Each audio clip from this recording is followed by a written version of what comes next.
Good morning, everyone, and welcome to the Liberated Ethnic Studies Model Curriculum Consortium's Translanguaging in Ethnic Studies, Suturing Language and Community Cultural Wealth. My name is Guadalupe Carrasco Cardona, and I'm very proud to be welcoming you all in here into this space today. I hope you take a lot away with you. I'm positive that you are, because we have some really just amazing scholar guerreros who are going to just do an amazing job of sharing with you language justice, right? A lot of times we look at systems of oppression and we forget about the linguicism that many of the people in our communities face daily. And so today is going to be very enlightening and very powerful. And I, just as you, I'm very excited to be here to learn from our relatives who are going to be presenting today. And so now I'd like to pass it over to Tricia Gallagher-Gertzen, who's going to introduce today's lineup. Thank you. Good morning, everyone. Thank you so much for being here. I see in the chat that this is the only training that some folks would wake up for on their first day of spring break. Amazing to have you here. So happy. Buenos dias. I would like to pass it over to Lara, who is going to take us into our multilingual land acknowledgement. Good morning, everybody. Thank you all for having me join this wonderful group. So our multilingual acknowledgement in Lakesh. So am I reading, Tracy? I'm reading all of them? You can do it however you like. We could do call and response if you'd like. Folks can unmute. So why don't we go ahead and have everybody unmute. In Lakesh. And we can call and respond. So after me, please go ahead and repeat. In Lakesh. In Lakesh. Tú eres mi otro yo. Tú eres mi otro yo. You are my other me. You are my other me. Inta juz'i. Al-akhir. Di te hago daño a ti. If I do harm to you. If I do harm to you. إذا أذيتك. Me hago daño a mí mismo. Me hago daño a mí mismo. I do harm to myself. I do harm to myself. فقد أذيت. فقد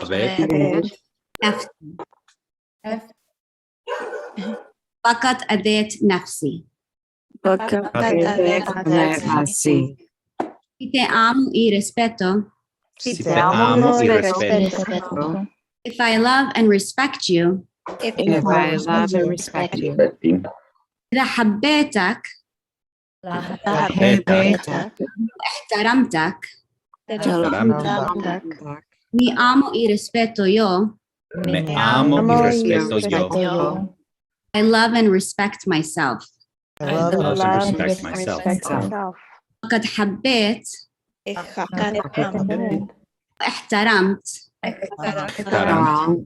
نفسي. Thanks for allowing me to give you an Arabic lesson this morning.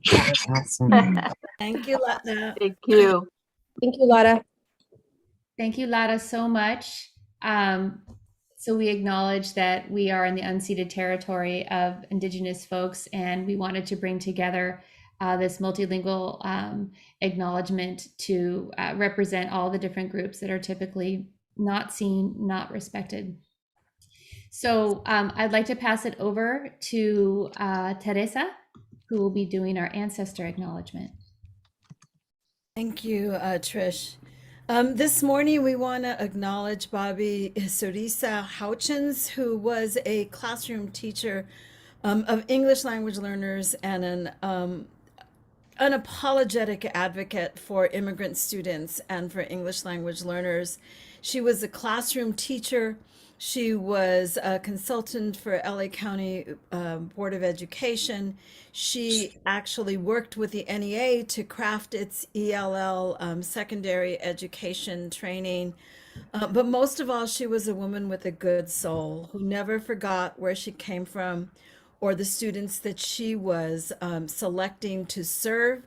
To her last breath, she advocated for our English language learners. And so, Bobby, presente, we open this session in your honor.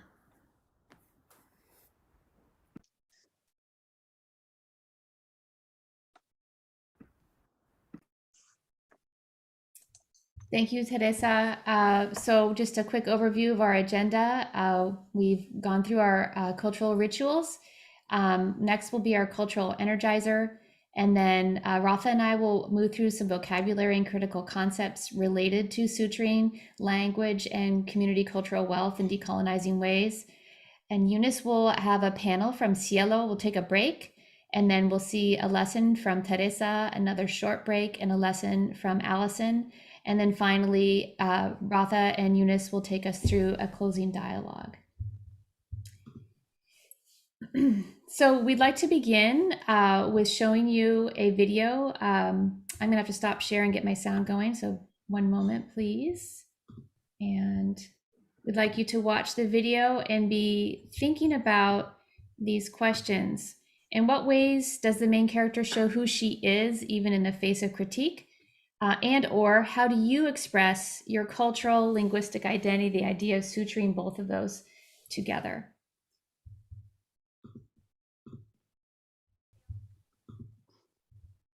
Okay, so if you would just take a moment to reflect and what you noticed in the video, how it made you feel, and the ways in which the character shows who she is, right? When they criticize her, and how you might express your cultural linguistic identity, or how you wish you would, or ways that you do. Sure, we'll drop the link in there. So just take a moment. If you're willing to share in the chat, please do.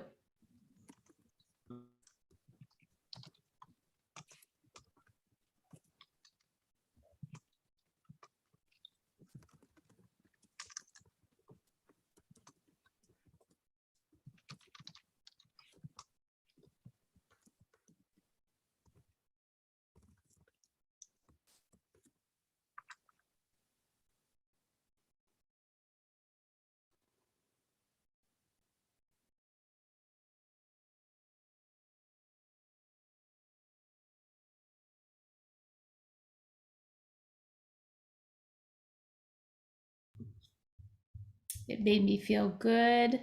She did her thing. Even when people looked at her funny, she just went on, gave me joy, proud, fearless, fierce about sharing her authentic self. Proud and powerful, I express myself each and every day in one form or another. Presente. I love this. Agreed. Where was this when I was a child? It would have been so affirming to see this. We'll be sharing with my daughter and students. I'm her fan. I want this song on replay. Love that she's being herself and not conforming to social pressure. Her hair. She shows who she is by dancing, continuing to be prideful of herself. She just did her and was authentic. It made her really cool. I felt validated, empowered, a self-love that took me years to gain. She has it at such a young age. I have to make sure I help others be her. Wow, Gretel. I identify with being the person that sticks out since I am autistic, and it was so empowering to see her go for everything she found joyful, embodying the spirit of dancing like no one is watching. She was awesome. The most powerful thing she did was insert herself without invitation, and people had to get used to it. Really amazing, powerful. I had to turn off my camera to dance. She knows who she is and invites us to be us. Dancing in my chair, so was I. Beautiful. Thank you so much, everyone. Feel free to keep adding to the chat as we move into our critical concepts. Ah, Renee. I felt represented. Yo tal como soy camino este mundo, acuérdate ese presente. Okay. Got some translanguaging going already. All right, so we're going to go ahead and move into some critical concepts and vocabulary that relate to everything we're talking about today. So I'll pass it to Rafa. Hello, everyone. My name is Rafa Kelly. I'm just going to anchor us in some vocabulary and concepts that's going to take us into our conversation about translanguaging today. Our first one is linguistic awareness, and it's the idea that all language is equally valuable and no language is inherently better than another.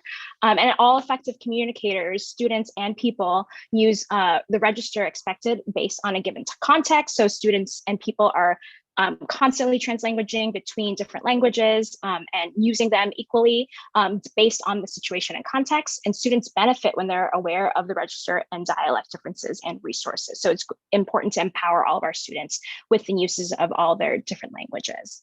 Go to the next slide.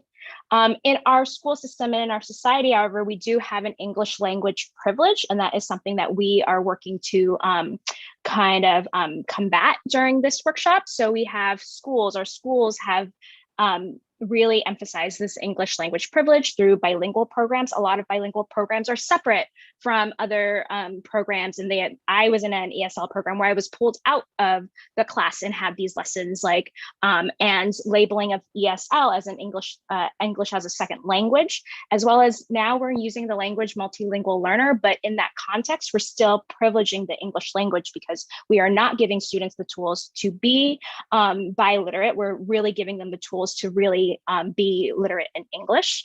And then also we have dual immersion schools that are trying to create biliteracy, but oftentimes they stop at 5th grade or they have very sparing dual immersion programs above 3rd grade. So it's really emphasized in the lower grades. And most of our schools are monolingual and don't really emphasize the richness of language.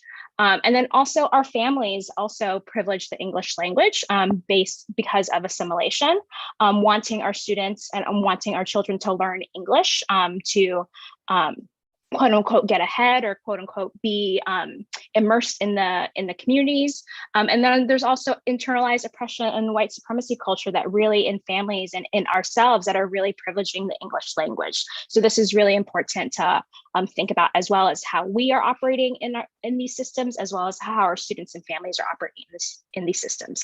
And then in our society, we also privilege the English language, English as lingua franca. It's really the language that we are aspiring to learn.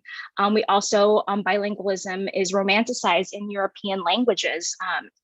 So lots of students who are bilingual or people who are bilingual, it's romanticized in those like European countries. And then also there's a privilege of bilingual in white bodies. So people who are white who speak Spanish or speak another language are privileged over someone like me who speaks different languages, but it's not considered as something that's a privilege. It's like, oh, almost expected. So we definitely privilege in our society bilingual white bodies. So I just wanted to name that as we think about how we can really reclaim languages in our context.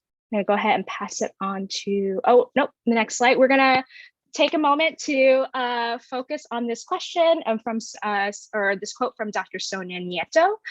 Doing away with language or prohibiting its use tears away at the soul of a people.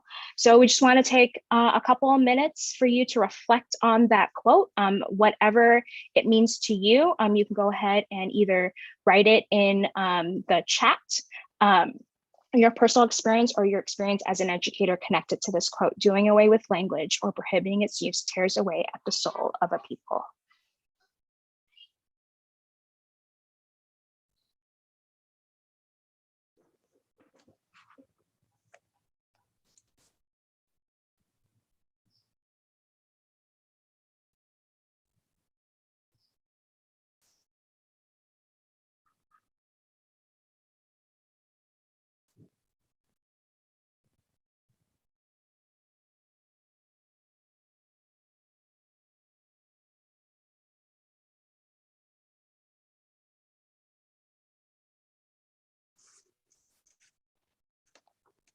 I'm just going to lift up some things from the chat. Language rights are basic human rights. Language is more than words. It is identity. It is culture. It is community.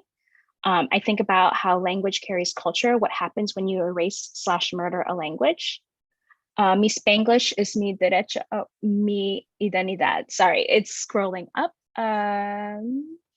Our students should be able to bring their whole selves to classrooms. We should have learned from Indian schools that denying children their language denies their cultures and selves.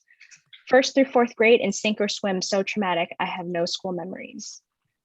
When I was studying ASL, they spoke often of times when deaf children were handcuffed to prevent them from signing to each other, so they would be forced to assimilate into lip reading, utterly dehumanizing. We need this training in our district that practices many of the inequalities. I have been fighting what you all have been able to identify and have struggled to communicate. Dr. Sonia's quote is so true. Stripping a people of their language is a way to take away their power. Language is what makes one's uniqueness. It carries their family and their beauty as an individual. And I'll read one last one. There is pain, separation, shame, spirit murdering when our tongues are cut out. Thank you for, there's tons of other ones. I wish I could read them all.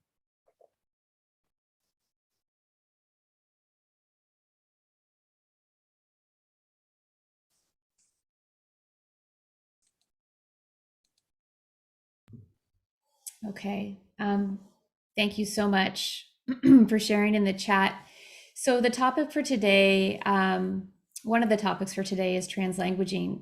And so Ofelia Garcia talks about translanguaging and languaging. She explains that there really is no such thing as language, that language is really a verb. It's an action that people language, right? So she defines languaging as all of those social practices, right? From the video that we saw, the ways in which we express our culture, all the different language varieties, dialects, registers, like formal, informal, right? How you speak in front of students in the classroom, or talking to a principal or to your neighbors, or when you go home to visit your relatives. All of those practices that we perform are part of languaging. And those are typically judged against this arbitrary standard, most often of which is standard, native English speakingness, right? Translanguaging, which she describes as the natural state of affairs of multilingual folks, are these really multiple discursive practices that bilinguals and multilinguals use all of the time, right?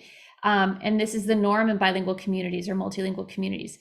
And it's a result of languages coming into contact with one another. And we know that contact is not neutral, right? It's colonization. It's one dominant group oppressing another group, saying that you are lesser, right? Creating hierarchies of language and hierarchies of people and hierarchies of culture. So a useful metaphor for the idea of translanguaging is the banyan tree, right? All these trees really are one tree. And she explains that bilingualism grows like the banyan tree. So if you have people who language more than one way, their bilingualism grows down and around the tree, with each person remaining an interconnected whole, right? So these are not 2 or 3 different people, right? Your 2 or 3 different languages or more, right? They live inside of one person, right? These banyan trees are all part of who you are when you're multilingual. So in dynamic bilingualism, there's all this complex communication happening between folks depending on where they are, who they're with, right? And you naturally language your home language, your mother language is the ones that are most meaningful to you, and all these different ways of communicating and language mixing are weaving together. But the main point is that it's complex, and that this translanguaging that happens and the dynamic bilingualism, multilingualism is you're one person, right? This is all inside of one person. So what are some examples of translanguaging in society that we see, right? We see a lot of it in the media and marketing, right? Because marketing folks know that multilingual communities translanguage all the time. As Garcia says, it's natural, right? So Latin Americanísima, right? Como agente bilingüe de AFLAC, tú vales por two, right? The idea that you're worth 2 people, 2 languages. Voting signs, right? Vote here, vote aquí, and I cannot pronounce the others. Hashtag because football, right? CVS Farmacia. So these are, strategic forms of meaning making for folks. And it's important that as educators, we think about leveraging the full linguistic repertoire of our students, and not saying we don't speak this here, we don't speak that here, this is inappropriate, right? all of the ways that our students make meaning, that multilingual folks make meaning, should be invited and used in the classroom to help us make meaning, because that's the whole point of education, right? Is to make sense. When you ask kids to separate out, don't use this, don't use that, then you really are tying their hands behind their back and making it impossible for them to make meaning. Another example of translanguaging and teaching science that helps leverage all these languages to help students understand. Ratha and I will read this. So I think, Ratha, you'll be the students and I'll be the teacher in this situation. Hit the bar. Vamos con el foco. ¿Quién me puede leer lo que dice el foco en inglés? Earthquakes are usually caused when rock underground suddenly breaks along a fault. The spot underground where the rock breaks is called the focus of the earthquake. What does it say? Focus is foco y abajo underground. Cuando hay un break, allí es que ocurre el earthquake. The earthquake happens cuando hay un break underground. ¿Y qué es el focus? El focus is donde ocurre el earthquake. Donde está el break? When rock break. Right? So the teacher here, you can see, is really stressing the academic content, having the students use their entire linguistic repertoire, right? Enabling them to integrate other languages in school and English to help them understand the concepts, right? So here's a strategic use of translanguaging in the classroom. Another example of translanguaging is a self-portrait that a student, Ritu, wrote in a classroom in New York City, a bilingual classroom, and she was asked to draw a picture of herself at home. And so the poster was already labeled with casa, so she drew a portrait of herself with the Indian flag in one hand, and then she labeled herself Yo, and then she has a US flag in Nueva York, which is a misspelled Nueva York, New York City in Spanish. So this is sort of a deeper example of how language and culture and identity, right, are combined, where in the classroom, the student was asked to bring all those linguistic cultural repertoires into the space and, you know, really show this complex, whole, beautiful ratio-linguistic identity. We'll be talking about what ratio-linguistic means in a moment. So in one person, right, there's this one system of meaning making, one complex identity. Okay, so we'd like to talk about what ratio-linguistic identity is, and it's sort of obvious, right, because race and language are going to be intertwined as well. Rosa and Flores talk about it as the ways in which language and racial ideologies always work together, always work together. Linguicism, right, the prioritizing and creating hierarchies of language, and racism are intertwined, right? Just the idea that, you know, my bilingualism, I get compliments all the time. Oh, you speak Spanish, right? My Spanish can be trash, but because I have this white body and there's Spanish coming out of it, folks are like, that's amazing, right? But, you know, my brown colleague, you know, speaking English and Spanish rarely gets any compliments, right, for that bilingualism. So that, you know, racism and linguicism are intertwined. So we know that a strong ratio-linguistic identity can result from building community cultural linguistic wealth. So I'd like to show you this video, negravela, which is a really powerful manifestation pushing back against linguicism and racism, an expression of a strong ratio-linguistic identity, which we also saw in the first cultural energizer. Negra, with your dejerizado, your big rolos under the dryer, you know, para ponerte más fina. Look, your scalp's already scabbing up. With your 10 to 20 moños, with the different color bolitas to match your dress, and your mamás arrancándote el frente con todo.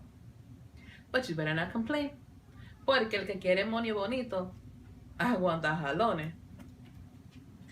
Negra, con tu pelo malo, tu nariz ancha, brown skin like carbón, trying to stay at the sun para no ponerte más prieta. And you kind of realize that being pretty for morena is actually an insult and not a compliment. Negra, being taught que tu hombre ideal has to be blanco, ojo claro y rubio. Pero no pare con lo prieto, arregla la grasa, nada más te digo. Forget all of that, man. Just forget it. Be who you are. Tiñe tu pelo. Wear those colors. Stand your ground. Oye, tú tienes más tumbao que cualquiera. Más que esa y ella. Más azúcar que un bizcocho de 3 leches.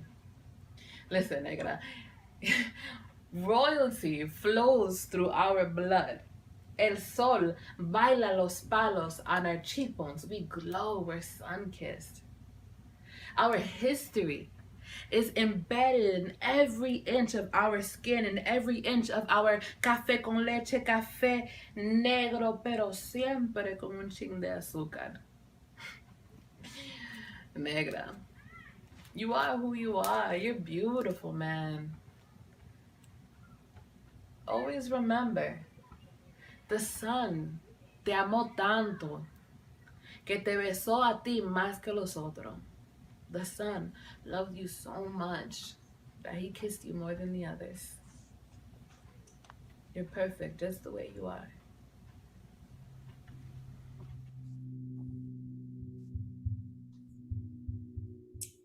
Okay. Negra, with your dejerizado. All right. So Roth is going to go ahead and talk about our next video. All right. So I just wanted to anchor us in this quote at the top that says there are no words in your language, no translation, no equivalent meaning. And a lot of the times what happens is when we lose a language, we lose lots of words. We lose words that we don't have in other languages that can explain different concepts and ideas. The other day, I've taught my children how to say thank you in Khmer. But then my husband asked me, well, how do you say you're welcome in Khmer? And I was like, well, there's actually not an equivalent word for you're welcome in our language. There's other ways that we say you're welcome, but there's no equivalency. So sometimes it's really hard to explain concepts and ideas when there's no exact word that matches. Sometimes it takes you much longer time to explain the different concepts because the words are just really different. So when we lose a language, we're losing words and concepts and ideas that we don't have in our society. So this video we're going to play is from Joy, and she talks about a word in her language that she's learning that has no equivalency, and it's a beautiful story. So we'll watch it first and then have a conversation about it afterwards. Hearing my gramps, I heard him when I was a little kid. He would refer to his daughter, my mother, with one word, and I loved this word. I still love this word. If I tell you this word, you'll love it too. I know you will. But my gramps, the way he said this word, that was the way he said it, the way he verbalized it, just his talk. When you hear about our language and how it's actually delivered, there's so much meaning behind it. It's not just words. They're not just something to say for the sake of. The word is kolayu.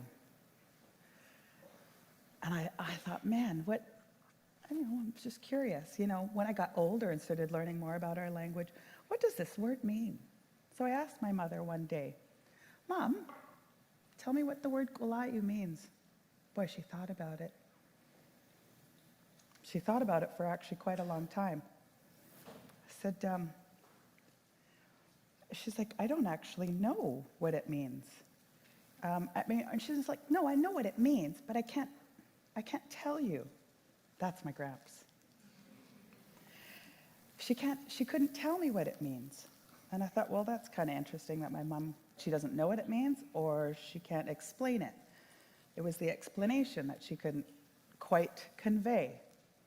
So I said, okay, to myself, I'll find a different person. Maybe they might be able to tell me in this language path that I'm on. And I said, one day to my mom, my uncle was visiting her house. Oh, that's my mom and dad. And that's the word, kolayu. My uncle, one of my uncles, who's a very knowledgeable man, and he was sitting at the table, and I said, Uncle, what's the word kulayu mean? Like, do you have a definition of it? And he says, boy, right off the top of my head, I can tell you that it's something like dear or sweetie or loved one type thing. And I said, well, that kind of goes along with what my gramps said, right? You know, like we were his kids and his dears and sweeties and his babies. Okay, but he goes, no, it goes deeper than that. Yeah? No, I'm in the middle of something. Okay, so I waited for a bit for him to tell me, and he says, it's almost like you could say, you are the reason for every breath that I take. I heard wow over here. That's what I said. I said, Uncle, are you kidding me? Wow. My gramps didn't just tell us that he loved us. He described the depth of his love for us. I think that's pretty awesome and pretty powerful, don't you think?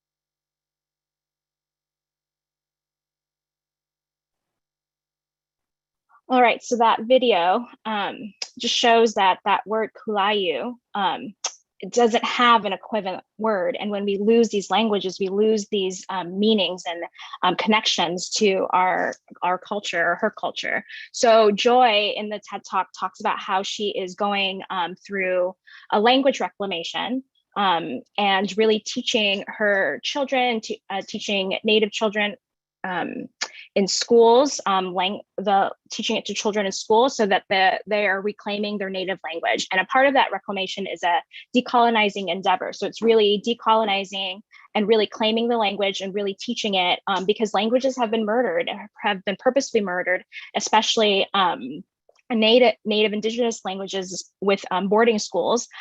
So there's so many ways that we as a community and society can think about how we can honor all languages and really reclaim and decolonize languages and really try to infuse and capture that language back in our community and society. So we just wanted to leave you with that as we lead into the next portion where I think this is to Eunice. And yeah, I see in the chat I heard him that everyone is crying. Yeah, it's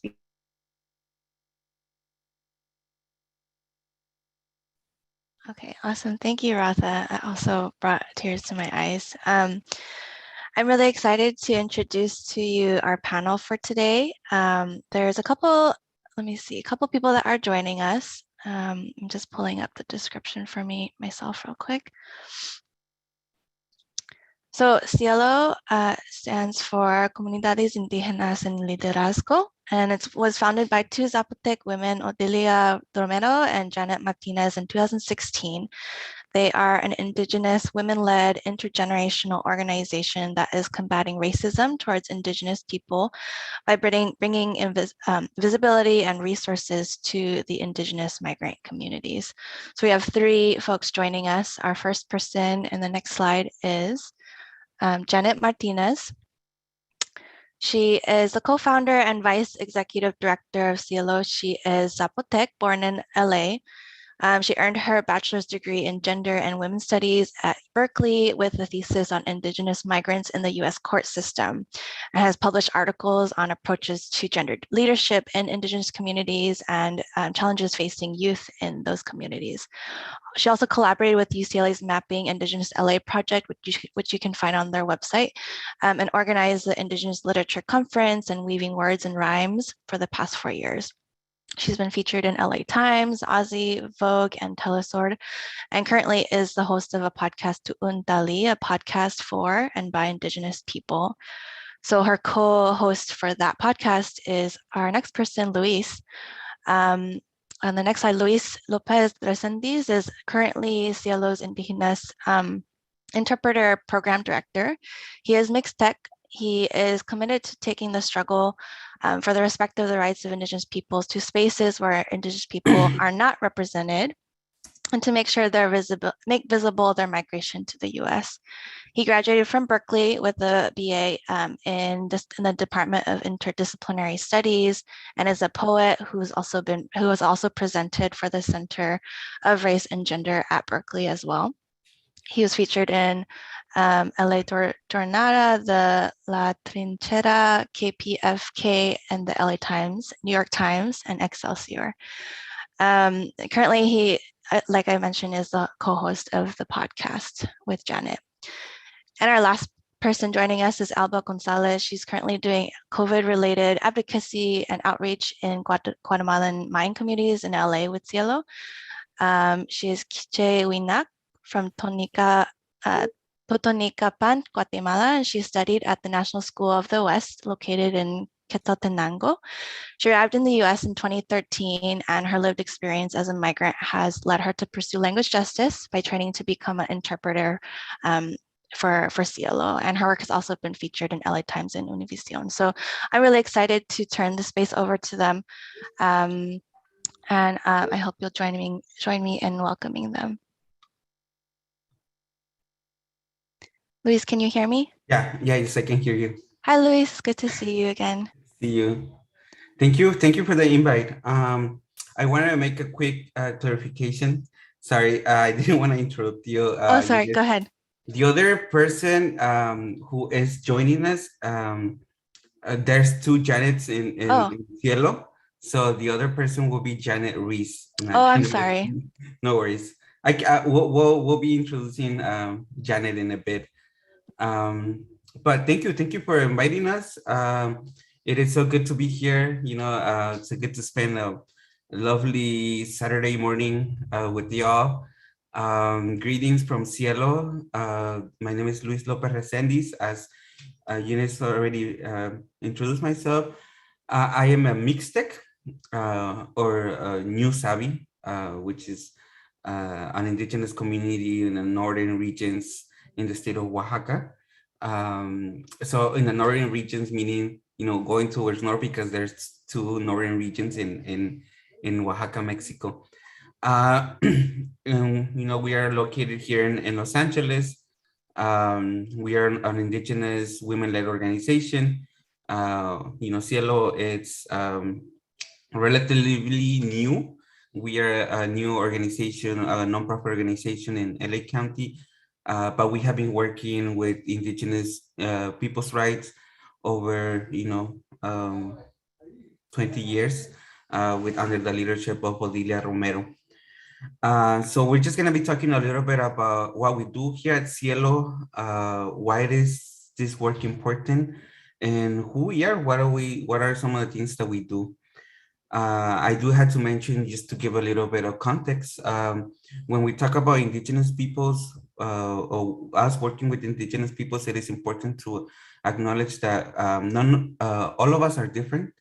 The fact that we identify or we use this political identity as indigenous does not mean that we are all the same. So Janet down here, I don't know where you see it, but like I see it in the screen to the bottom. She's Zapotec. Myself, I'm Mixtec. Alba is Maya Quiche. Yes, we do say we are indigenous. However, we are all, Alba is Quiche.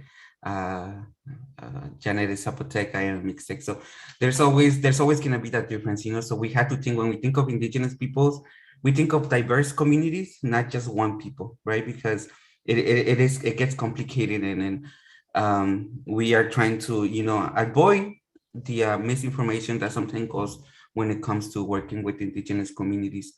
We are, in unceded Tongvalan. Our offices are located in South Central Los Angeles, which is also a predominantly Black community, and which is also a predominantly Black and indigenous community. There's a huge migration of indigenous peoples from Mexico and Guatemala that arrived to, what is known to be a South LA, South Central, Compton, Inglewood, even in some places, Koreatown. So we're just going to be talking a little bit about LA County. I am not from LA. I'm actually from San Diego, which is where my community lives, where my community migrated. But I'm here working with, with Cielo. I'm gonna share my screen. We have some pictures that we wanted to show. Not doing it right. Hold on.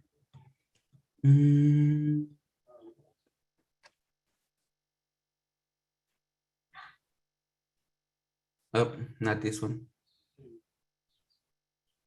1 second.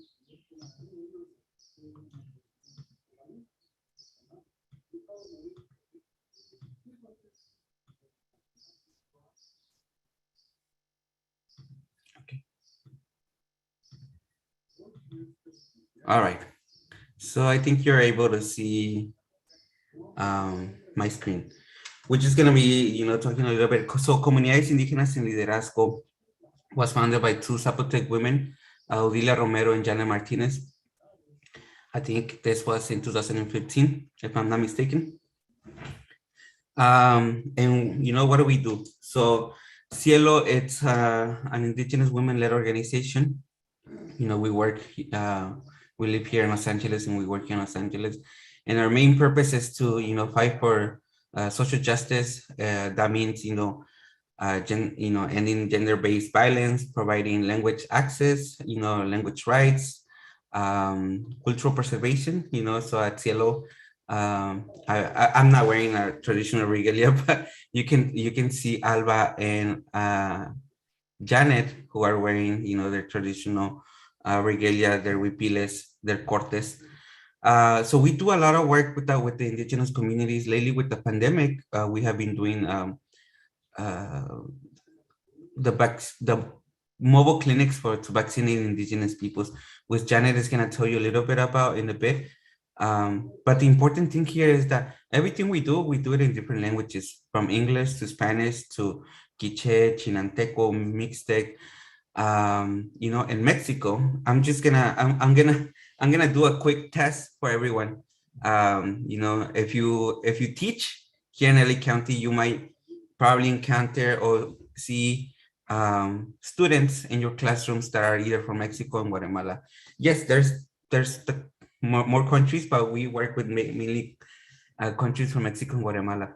So my question is to you all who teach. This is just, in this question, there's wrong answers, obviously, but it's just to know where you stand. How many indigenous languages are there spoken in Mexico, apart from Spanish? Give it a shot. Throw some numbers in there. Somebody said it, 100, 500, 143, 450, 150, 400, 400, 563, 1,000. Okay, so there's another question, a follow-up question. How many languages are there spoken in Guatemala? 3, 57, 23. Okay, so 124. Okay, so in Mexico there are 68 different indigenous languages that are spoken there are 68 different languages that are spoken other than Spanish. So it is important for you to understand when you receive kids south of the border that are from countries, from Mexico, Central America, South America. It is important to acknowledge that not every single person that comes from this country is a Spanish speaker. We are neighbors to the most diverse country in languages in the world. That will be Mexico. There's Mexico. It's a country with the most diverse languages, followed by Guatemala. Guatemala is another country that is diverse, and because of its size, the amount of languages that are spoken there, it is important for you to understand. We are not we're not Latinos, we're not Latinx, Hispanics, or even Mexicans. We're fighting hard for us to not be identified with those terms, not Latino, not Latinx, not Chicano, Chicana, Chicanx. It is important to know that, when we identify or when we put indigenous peoples under these terms, our identities, our histories, all of ourselves gets erased. In Guatemala, there are 22 Mayan languages that are spoken. Somebody said 23. I think that was Natalia. There are 22 different indigenous languages in Guatemala, the 22 Mayan languages, plus Garifuna, which is a language who is spoken by the Black indigenous communities, and Xinca, so that makes it 24, plus Spanish, that's 25 languages. And we're talking about countries where, not everyone speaks Spanish. So that is important to keep in mind. And, that it is so diverse, the countries, the sister countries that we have to the south are so diverse that it is important for us to know, because, we're migrating here and we're not going to stop, we're not going to go anywhere. We're going to keep coming, we're going to grow, and we're going to thrive as indigenous peoples in Los Angeles County. Let me go to the next. Okay, so for this one, I'll let Janet Reyes introduce herself, and then talk a little bit about one of the programs that we started with Cielo, which is the Undocumented Indigenous one. Hello,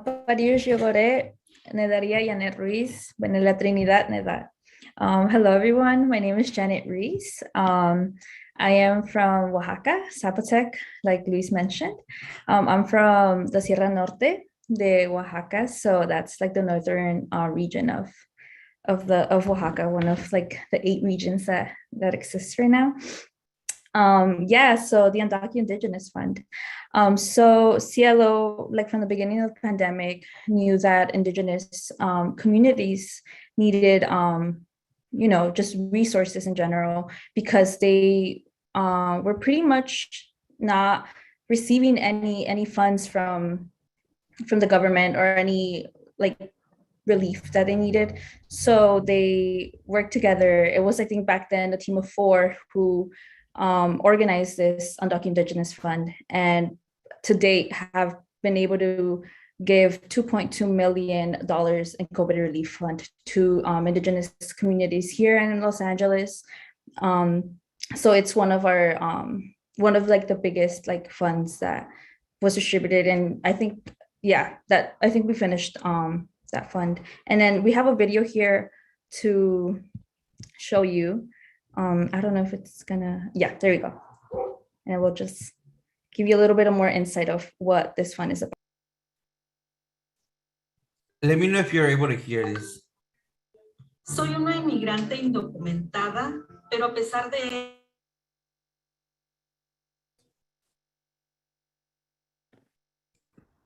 Luis, I think I can't hear the sound now. It was working. Yeah, it was working earlier.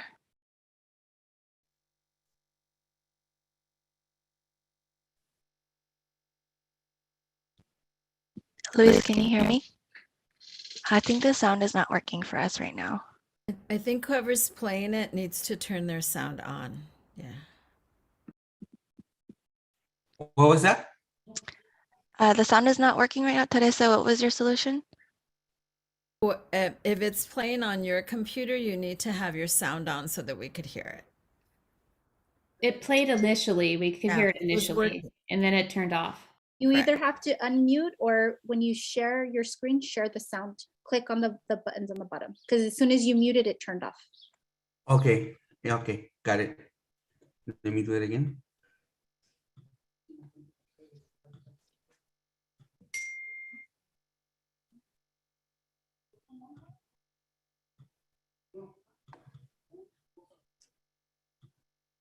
Oh, where did it go? Right here. So I'm just not gonna mute myself. El inicio de esta pandemia, mi familia y yo hemos sufrido por no tener papeles y de no recibir apoyos federales por nuestra situación actual. Toda mi comunidad ha sido afectada, no solamente nosotros, por la falta de trabajo, lo cual nunca negamos hacer. Nosotros recibimos por parte de la organización Cielo y el California Resilient Fund un apoyo dedicado a inmigrantes indígenas aquí en Los Ángeles, que ha sido de gran ayuda para mi familia y para mi gran comunidad. Las gracias no terminaremos de darles, porque en estos momentos de pandemia pandemia es cuando mi comunidad de verdad lo necesita y lo retribuimos con el trabajo que demostramos desde hace muchos años, día a día, para engrandecer a este país. Oh, I wasn't planning to stop sharing, sorry. Let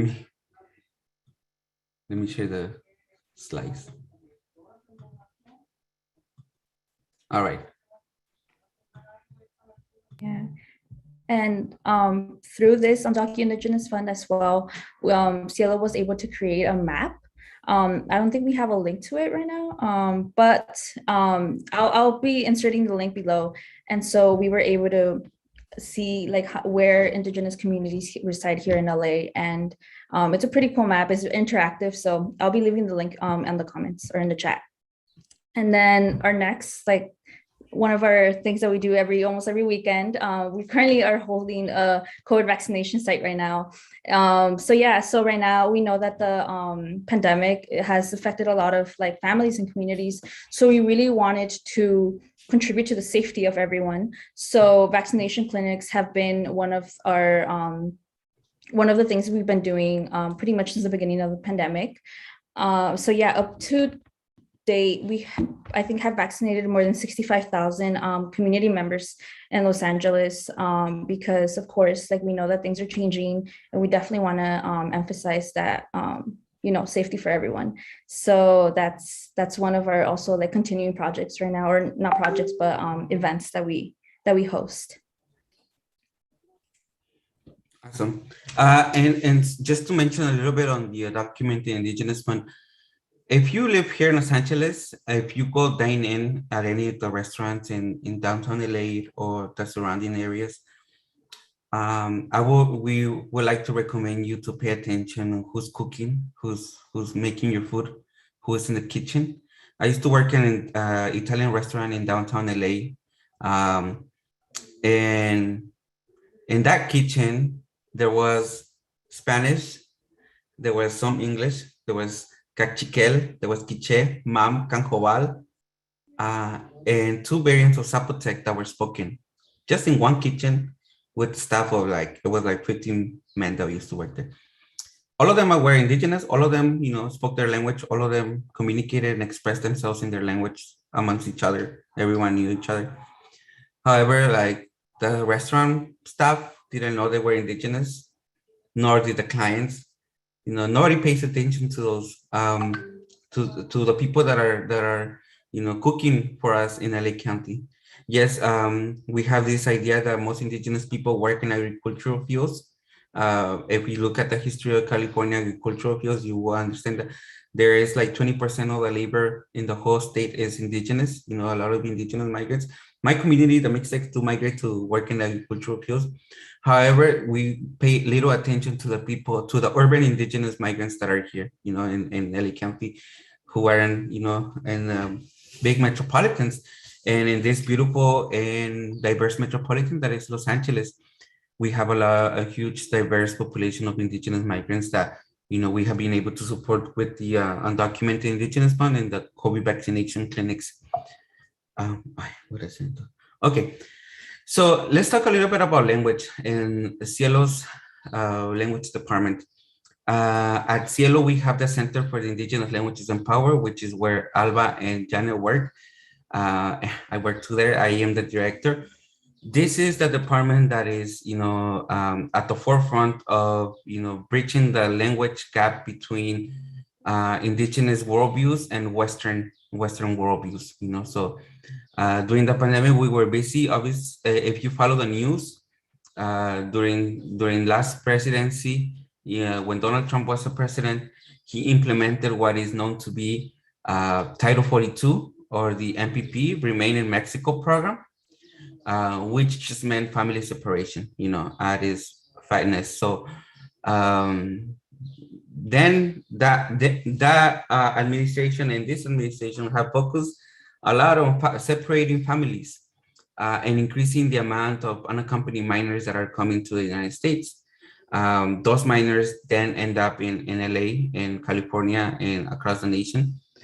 So, but we did face a huge need for language access. You know, there was a huge violation of human and language rights. So we started working with different agencies and providing, you know, trying to understand what Title 42 meant, what MPP, and how we could support those those kids that were seeking asylum or that were just seeking, you know, a safe place to reach or to get, to migrate. So I want to share something. So this is what it looks like when we create materials in different indigenous languages. I'm just gonna share the first minute of this video, and then y'all can put the link on in the chat. But this is a video that we did with an office of the United Nations to talk about Title 42 and what MPP means. Haskup anruk leko kibu rekut al red kuchahi le winak kashir ha MPP que en México. Lekat bansi Estados Unidos supir que le winak le que en ruk lekut al red kuchahi le winak kashir ha MPP le con castalo que fue cormer que coqui que quiso torneship que burge la Estados Unidos arewarina eki wetama. Shakshwele koki wupu castalo igual que cocriche wena veo quien cormer caca hijo la wupu castalo igual chpale https://portal.eoir.justice.gov/infosystem/ rukla a le wurre tutpal kuchafir le winak ashel ha MPP apliko castal tu igual rafoshik que yehna chuye kunzi hoshik chewa chanimre makotor merke boki makat slakta let's imashik panri plekay pan rekup kapam internet chikla chewa chanimre hoshik takat. Okay, we can. I'll share the link for this, so we don't want to, you know, take too much time watching the videos. But this video was actually done by Alba, who was gonna talk in a bit. Actually, let me just hand it over to Alba. Alba will be speaking in Spanish, so I will be interpreting for her. A little bit more or less, do a great interpretation. But go ahead, Alba, adelante.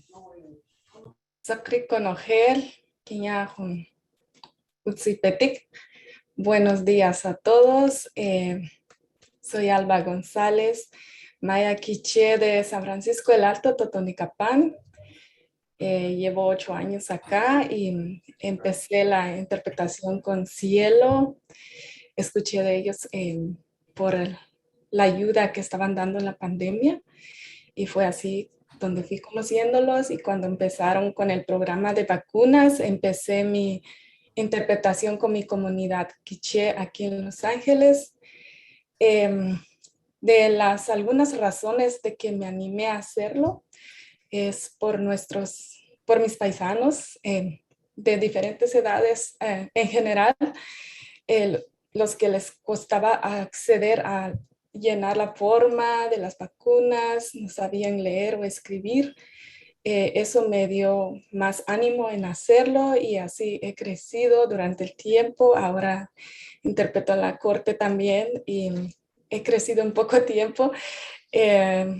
También acerca de mi idioma, cuando hacía el outreach de las vacunas, siempre les hablo a mi gente en mi idioma quiché, y es así cuando se sienten más confortables o más en confianza, hacerles saber la información, ¿verdad? Cómo vacunarse, cómo cuidarse por la pandemia.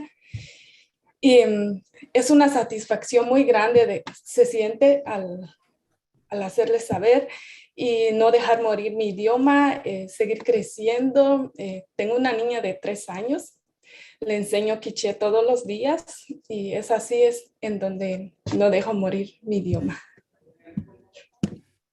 Gracias, Alba. Let me just try to summarize what Alba said. Hi, everyone. My name is Alba Gonzalez. I am from Totonicapan, San Francisco el Alto, Totonicapan, Guatemala. I am a Mayan Quiché woman who has been in the United States for about 8 years. I started doing being an interpreter after I heard about Cielo when they were helping, they were offering resources to the indigenous communities with during the pandemic. I became an interpreter after the trainings with Cielo, and currently I have a 3-year-old girl who I teach Quiche because it is important to keep the language going, to keep it alive. I am an interpreter for the Maya Quiche community in Los Angeles. More or less, I did share a lot of things, but I'm not, I don't have the best memory. But thank you, Alba. Alba does currently, or she mentioned some also that she is the interpreter in Quiche for many courts here in Southern California, not just in LA. She has grown, she has become an interpreter for the Maya Quiche community, so which is big, huge here in Los Angeles. Let me just finish this with this slide. Oh, so at Cielo, we train indigenous interpreters in various indigenous languages for them to be, experts on different fields. If you know a little bit about indigenous interpreters in the United States, you probably know that indigenous interpreters can. You probably know that that interpreters only focus on one thing. If, for example, somebody from the audience that doesn't speak an indigenous language, you want to become interpreter, you could probably become an interpreter from English to another dominant language. And you could probably say, I want to stay as an interpreter for LAUSD only, or for medical field or for legal. You get to pick what field do you want to interpret for. When we work with indigenous interpreters, it is really hard for them to choose what to interpret and what not to interpret because there are not a lot of indigenous interpreters that are trained. So Alba has to do legal, medical, and IEPs, So what does that mean? That she needs to prepare every single day. She needs to train, she trains and she practices, how to interpret, how to say things that are not commonly used in our worldviews. For example, the attention center or credible fear, if per se, when we think of words that you would like to say in different languages, how do you say things that are only used here in the United States? Family separation, family detention, all of these things that are crucial for communities to understand, and even in English, as English and Spanish speakers, there are some words that we don't understand in these two languages. So we have to find ways to explain to people. So that is more or less the role of the indigenous interpreters. We are busy providing interpretation services all around the nation. That means from the East Coast, Central Time, Mountain Time, and Pacific Standard Time. We are currently busy preparing for our National Indigenous Interpreters Conference that we have here in LA. This is a picture before the pandemic. We have this gathering of indigenous interpreters from around the nation that come together to, network and to learn, to keep practicing, to professionalize this, profession of being an interpreter. And lastly, I'll leave it out to Janet again. She runs most of, Cielo social media. So if you're on Instagram, TikTok, Twitter, make sure to follow us. Go ahead, Janet. Yes. So like we said, please follow us. We post a lot of behind the scenes and other work that we do right now. We just pretty much summarize I guess the main big events that we do, but there's a lot much more going on here at Cielo, food box distributions and other stuff. So yes, if you want to learn more about what Cielo does and what projects are coming up in events, you could definitely follow us on Instagram, Twitter, TikTok, and Facebook if you guys have Facebook. I'll leave the links below in the chat. Thank you. Thank you, Janet. And awesome. I think that's it. Please let us know if you have any questions. Reach out to us. We'll be posting the links of our social medias the language map that we created, where we are mapping indigenous languages here in LA County. If you need an interpreter, I just gotta be clear and put it out there. LAUSD never reaches out for indigenous interpreters, and we know there's a lot of kids that speak Mayan languages, kids that graduated and they find out they never were able to understand what was going on. So yeah, please reach out for us and offer indigenous interpretation services. Awesome. Thank you so much, Luis and Janet and Alba. We really learned so much and appreciate your community work.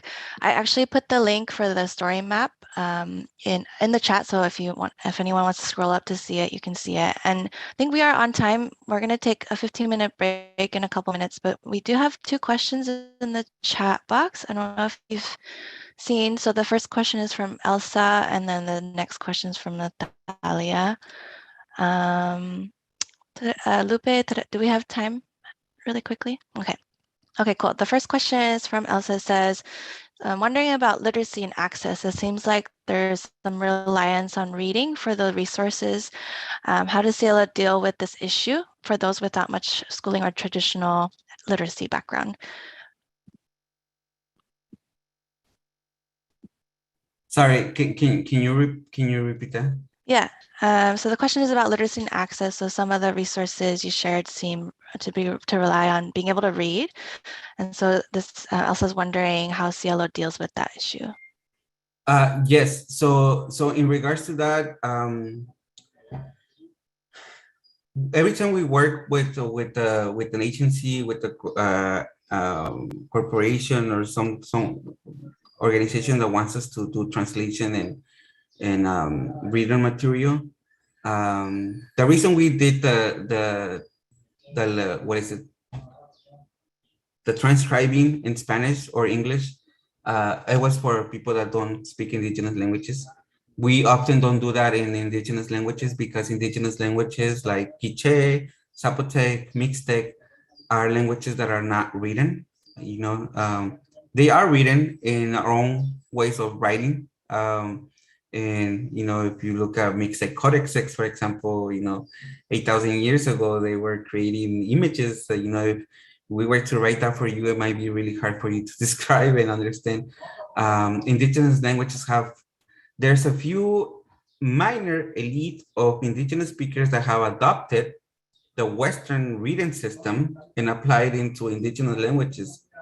And you might find people that say, I write in Zapotec, I write in Nahuatl, I write in Quiche. However, that doesn't mean that everyone who speaks that language is able to understand. And this is because of the education disparities that there is in Mexico and Guatemala and any other Latin American country when it comes to indigenous communities. So we have the highest levels of not having access to education. The highest level of not having, my dad doesn't know how to read or write, but he speaks the language, so that becomes a challenge, and every time we get these questions asked, we want to translate this, this information in an indigenous language and send it to a parent of a kid who needs assistance. Let me tell you that unfortunately that person might not be able to read it because also language have different linguistic variations. For example, I speak Mixtec. I am a Mixtec person. Mixtec can be spoken in up to 90 different linguistic variations. Mixtec is one language. However, it's a huge language that is spoken, differently just on the other town. So if I were to talk to a person from another town right next to mine, I won't be able to communicate because our languages are different. The same cases for Zapotec. Zapotec, according to Mexican government numbers, they say that there are 80 different linguistic variations, but the communities, the organizations in the ground who are doing this type of work, they say that there are between 120 and 150 different linguistic variations of Zapotec. So that means that, it's so that many diverse languages that when we translate something, if it's not the person that speaks the same variant, they will not be able to read it. So that's why we do like the videos, the animations, and different, with just audio material. Awesome, thank you. And then the other question by Natalia says, how can we network to support different linguistic groups in our states if we don't have resources nearby, especially with interpretation and translation? So I think we have several folks who are not based in California or LA. So how might they be able to access resources? Yeah, we offer services all around the country. So you can, if you are in need of an interpreter, I'm putting my email here. You can reach out to us. We have an app where organizations can request interpreters using an app, or you can just email me or email Janet. Janet, can you put your email? So Janet also assists with that. So you can reach out to us. We are happy to provide services all around in any department. If it's Department of Children's Services, if it's a school, if it's a hospital, if it's a United States court, we offer. We work with different judicial districts. Yeah. Awesome. Thank you so much again, Luis, Alba, and Janet. We're, I think, at our 15-minute break. Is that right? Trish, I'll give the slides back to you. Thank you. Thank you so much to the panel. Your work is so incredibly important to literally saving lives and saving languages and cultures, right, that are attached to those and peoples and their communities. So we're so grateful to your work, and thank you so much for taking the time to come today. We are going to have a break, but if you would like to stay for 5 to 7 minutes for the first half of the break, I'll be leading folks through a guided meditation. So I'll just be reading a meditation to you with a little background music. So if you're interested in that, you can hang out. If you want to go and do your thing, in 15 minutes, we'll get started again. So thank you all. Go stretch, walk around. If you'd like to stay, I'll begin that meditation in just 1 minute. Trish, I just want to give a shout out to my brother Luis and his compañeras who put in their work. Luis is an artist supporter in San Diego way back. He brought me back to a lot of memories when he was here at the community college. So, I'm just so proud of the work he's doing. So, keep on trudging, brother. Great work. Gracias. Thank you. Thanks, Brenda. Good to see you here. Thank you, Luis.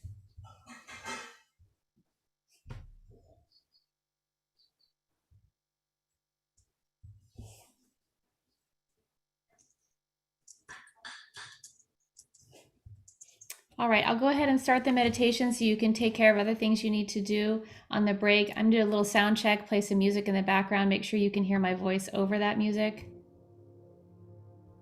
If you're staying for the meditation, okay, I see Lopez. Okay, great. So find a comfortable position, shift your body so you feel more comfortable. You might be experiencing discomfort, pain in your body, and so hopefully this meditation will help that. If you are comfortable, I invite you to close your eyes and connect with your breath. Try to find your breath point. That would be where you feel the breath most strongly coming in and out of your body. It might be the back of your throat. Might be air coming in your nostrils. You might feel the breath in your lungs or your belly. Try to keep your focus where you feel that breath coming in and out. Don't try to do anything. The best way to relax is to stop trying to make things different. Meditation is called Enough. So gently let your awareness drop down into the soft rhythm of your belly breath for a few moments.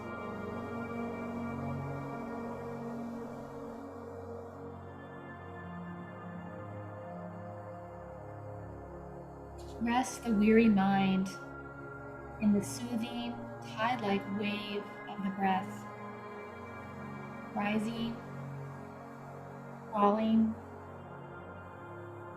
expanding, releasing.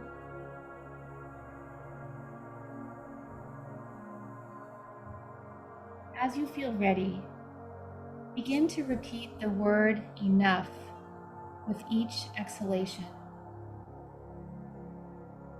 With each natural inhalation, gently drink from the care that is provided for you. As the breath flows out, follow the release by softly noting enough.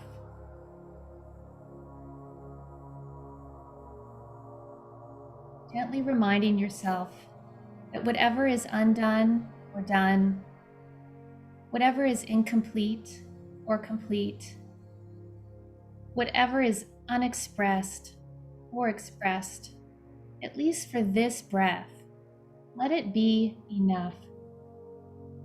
And if your mind tries to distract you, wanting you to think about some plan or worry, let the thoughts be like so many clouds passing before the moon, appearing and disappearing, and softly return to repeating enough with each exhalation. Just this breath, let the world fall away.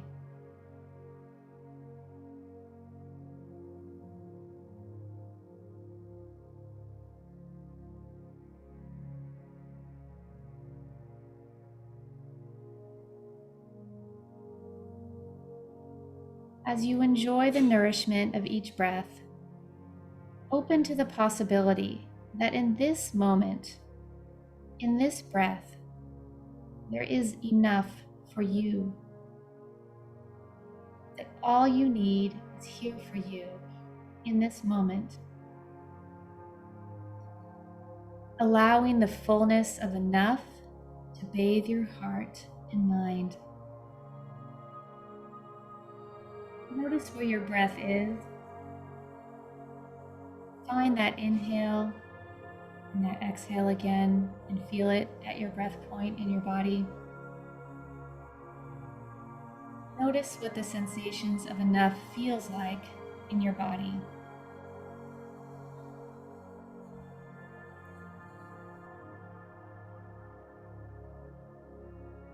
In this moment of being and having enough, we may rediscover the vast reservoir of sufficiency and wholeness that has always been and always will be with you. If you are comfortable, slowly bring one of your hands to tenderly touch your heart and breathe the breath of gratitude into the center of your being. Giving thanks for this life that you live and the love that you are. May you be nourished with many moments of enough. If you'd like to continue breathing and relaxing in the way that makes sense to you, please do that. If you're ready to come back to the present moment in your activities and your break, I invite you to do that as well. Thank you.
Welcome back, everyone. I hope you had a good break and a refresh. We're going to move into our 2 model lessons and then our conclusive dialogue. And so I'd like to pass it over to Dr. Teresa Montaño. Good morning, everyone. It's my privilege to be here with you today. I have the privilege and honor of presenting a lesson co-constructed with our ancestor this morning, the one that we acknowledge, Bobby Houchins, on a passage that many of you, I'm sure, have used in your lessons on how to tame a wild tongue. I'm gonna frame it in some of the work that we've talked about this morning. I just want to acknowledge the power of what it means to be Chicanx, and what it means to be Chicana that Gloria's work exemplifies. And in this particular instance, in this particular session, we're focusing on the concept of Chicana language variety. On the other hand, you can use Gloria and Saldua's work to focus on what it means to be Chicanx, the 500 years of language oppression, historical erasure, and racism faced by the Chicana Latino community within the United States. But we're going to focus on language. Next slide. So, which is akin to who we are. So we're going to use the ABCD of lesson construction that Liberated uses by first letting you know what audience this particular lesson was designed for. So the idea is that most of the students in the class would be English dominant with some Spanish, or bilingual, and bilingual Spanish English. The BIPOC community that this focuses on is the Chicanx community, and in particular the Chicanx experience with language suppression and repression and historical erasure in the context of what we know as the Southwestern United States. The C, the culture, is our linguistic and resistant knowledge and the idea of language equity. The content is on Saldua's How to Tame a Wild Tongue, which is one chapter in Borderlands. The concepts, there are many. We're going to look at intersectionality, language shift, linguistic identity, and pride, borderlands, and hybridity. And this particular lesson was taught in middle school to high school, but you can use it in any grade level. Next slide. This is the lesson construction that we use in Liberated. So again, we always start with the land acknowledgement, the ancestor acknowledgement. We're going to immediately move into our cultural energizer. I'll go through critical concepts. I'm hoping that we get a chance to do one of the community collaboration. I'm being conscious of time, and then our conclusive dialogue, which is what what we're going to do together. Next. So I want to start with the culture energizer, and maybe if you can put the Padlet in the chat. It's attached to the PowerPoint. And I'm going to ask you to think about your language choice, right? And when you use languages, and think about 3 questions. Do you always speak the same way, regardless of where you are or with whom you are speaking? What causes you to shift your language choice or to choose the words that you use in a conversation? And then what assumptions do you think people make about you based on how you speak? And so kind of put yourself in a conversational mode, speaking with someone else, and think about these questions, and take about 5 minutes to respond to the Padlet.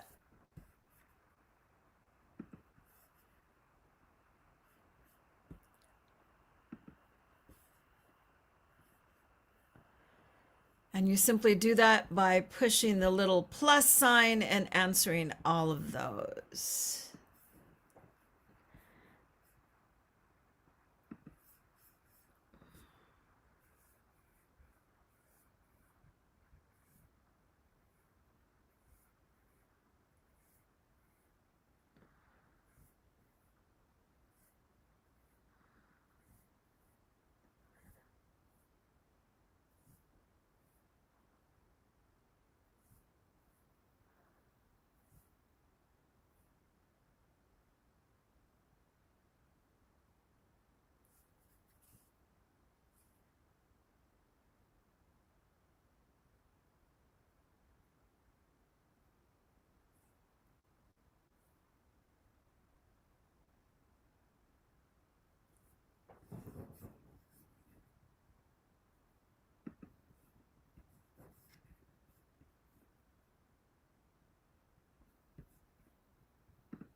Okay, so you can keep working as we reflect on some of the things that some folks have said. I think most people say that they don't speak the same way. Some folks code switch from English to Spanish. Some people speak English at work to be respectful towards other people. It depends on who I'm speaking with, right? If I'm trying to make connections or meaning, I change my language choice. What causes you to shift or change your language choice? Someone wrote, I changed from English to Spanish with Chicanx kinfolk. I'll use higher academic language in white spaces or in staff meetings. Someone else says that they look at the target language. And then the assumptions people make. I think people think I'm too blunt, but I think a lot of individuals don't speak what they mean, and they like authentic communication always and forever. People assume I don't know things. Someone told me you're actually smart. They might question my ability to write after I draft. Someone will write, your writing is very academic. I'm not sure what they're expecting, etc., etc. Okay, can we go back to the PowerPoint? So I think the next slide, the idea that we have language variety, or that we shift our utterances and our repertoire depending on the social cultural context and situation is pretty universal. You saw that in the Padlet, that no one speaks the same way if they move from one context into another. And that Trish and Ratha kind of explained this a little bit earlier today, is that we all have these rich individual linguistic repertoires that are rich and varied.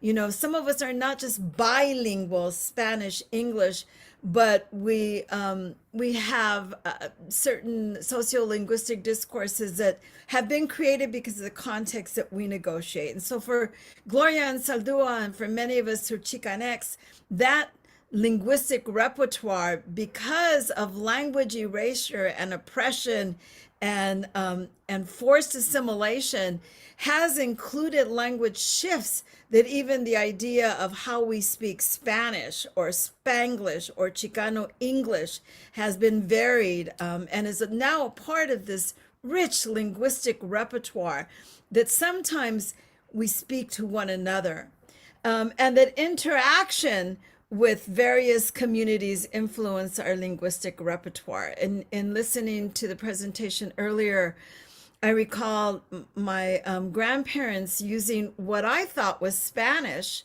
but nobody else was using it in Spanish, which were actually indigenous words that they would use to describe things that they couldn't describe to me in English or Spanish. But I always thought, well, we only speak English and Spanish, so it must be Spanish. So the idea of how our languages vary, and how the concept of Spanglish in the Southwest varies from the concept of Spanglish in other communities that use both English and Spanish. And you saw that in the video that Trish shared earlier. And so there's this idea that no language, Ratha said it earlier, where she said no language is better than the other. But within our communities, as we teach English language learners, we often make the assumption that if they speak academic language, or what Cummins referred to as CALP, right? Cognitive Academic Language Proficiency, right? The idea that what we're aiming for in terms of proficiency, or what we're actually measuring as a student outcome for an English language learner, is that they are able to learn academic language as if that is the language of choice, or we know it's the language of power.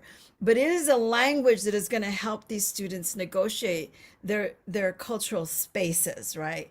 And so the idea of basic interpersonal communication skills in English, the concept that what we need is academic language, is also translated into dual language programs where we think about, well, the end goal is Español de la Real Academia, right? The academic Spanish in Spanish is the goal, right? So basic interpersonal communication skills, it's often assumed that if we're communicating in Spanish, that's basic interpersonal communication skills. And the choice or the language goal, the target, is to have our students be able to speak academic English and academic Spanish with a total disregard to the sociolinguistic discourse that our students need to learn in order to be able to communicate how they feel, right?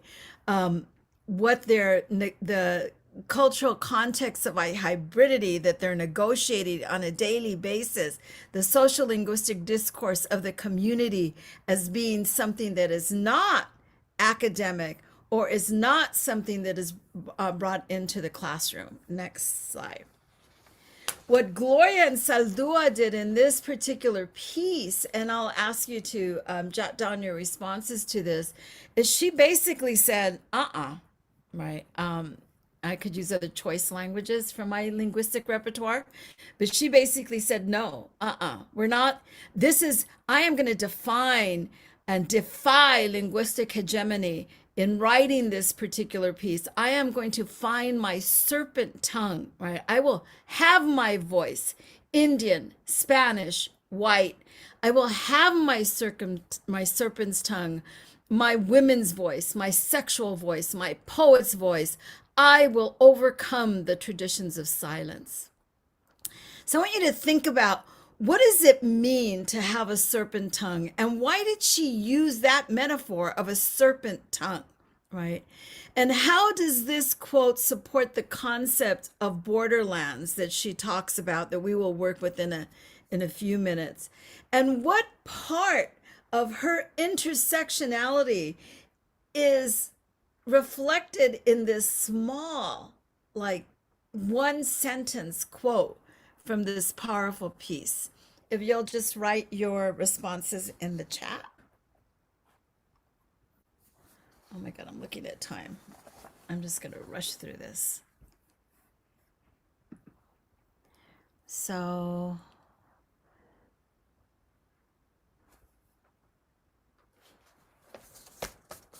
what do you all think? Just jot down your answer real quick. Embracing our voice and our whole selves as a challenge to the status quo. Absolutely.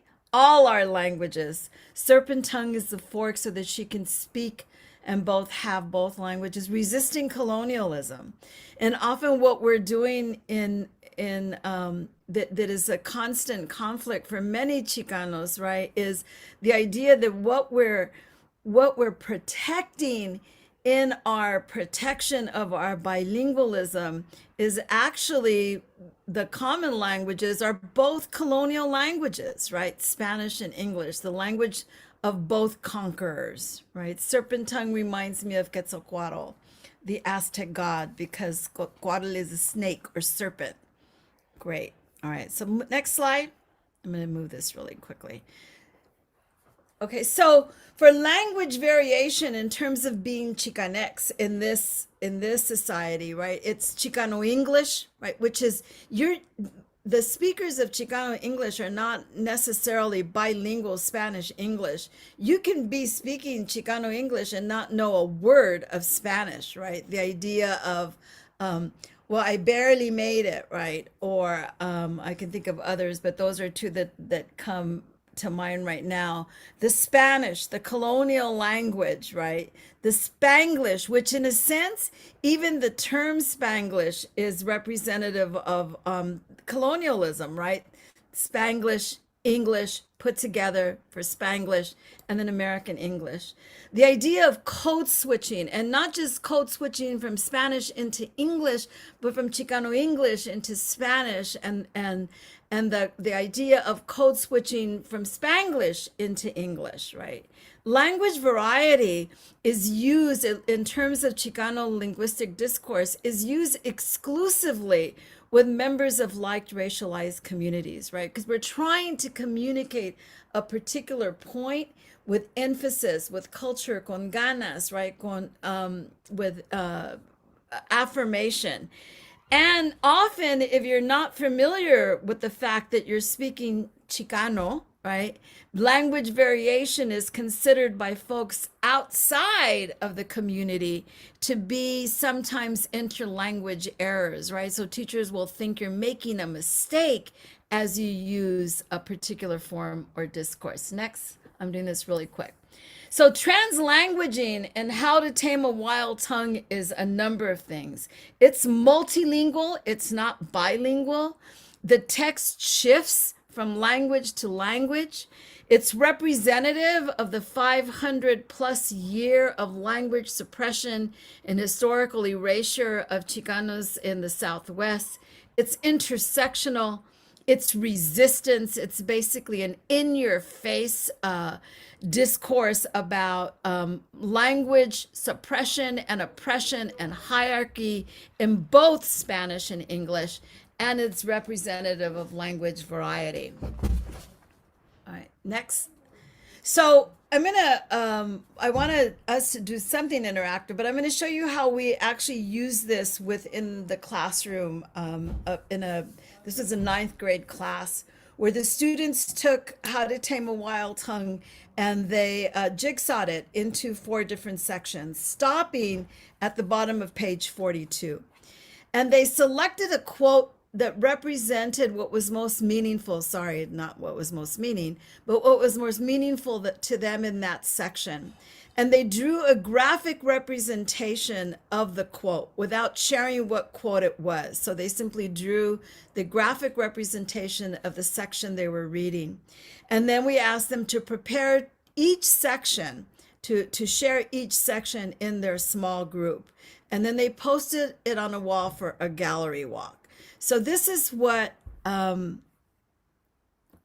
they actually produce. Next. So without actually telling the student, each other, which quote they picked, each student took the piece of the mind. And the reason we picked the mind is because you could have picked a heart as well, is because you wanted to show the meaning, the personal meaning for each student, what they were thinking, what they were feeling. And so these are 2 different pieces. You can see in one section and the one on the right, there were 5 groups, so 5 students did it. And in the left side, there were actually 6 groups. So really, you can do this with as many pages. And then what the students did as they constructed their story map, because it was a piece of, it was a section of each of the reading, is they asked each other to pick the quote that representing the most meaningful to the one who did to the artist, and began to share the portions of the story, the article that they had not read, by reflecting on the meaning. But this was a 9th grade class. So for folks who think, this is difficult, and the most of the class was actually English speaking. You did have a few speakers of Spanish, but this was a class that it was not an ELL class. It was a English dominant class, but you can do it with anyone. Next. Okay. This is one that I was going to have you do, but given the time, I'm not going to have you do it, but it's something that you could do to focus on the concept. Can you put up the handout so folks can see what the handout looks like? It's also in the chat. Trish, no? We can send it to you. But what you would do is you would do the same, except since we can't draw, is because we're in a Zoom, we're going to actually have you do something like this in the session, but because of time, we're not going to do that. But you can see oh, let me share my screen. I can share it.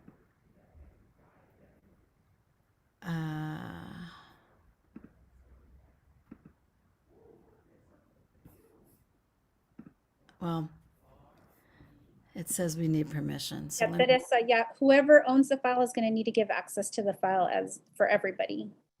Okay. for everyone to be able to view. Okay, it says share with everybody, so this should work. Let me put it in the chat. Thank you, Lupe. See if that works now.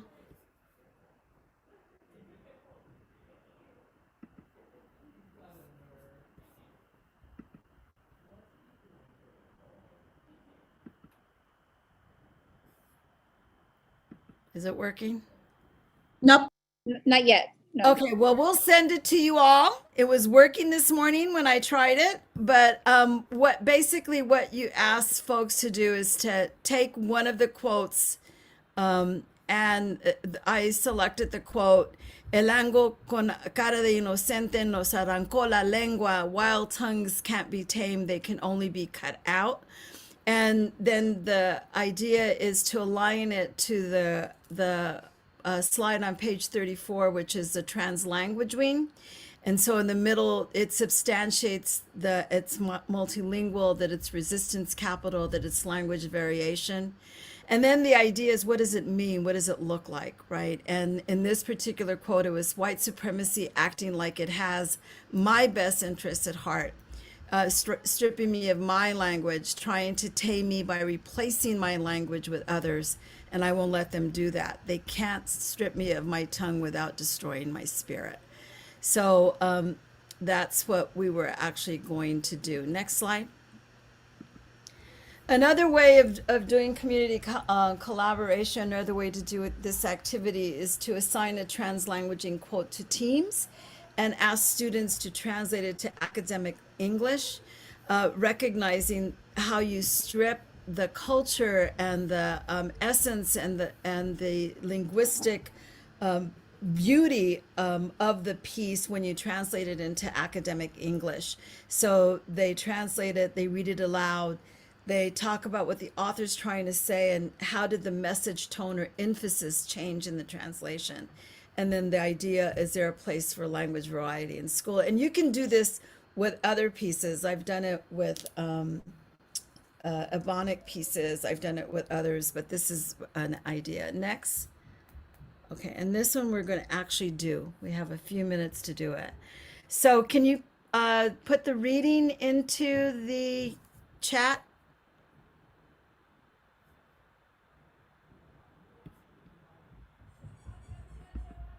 The entire piece in the chat.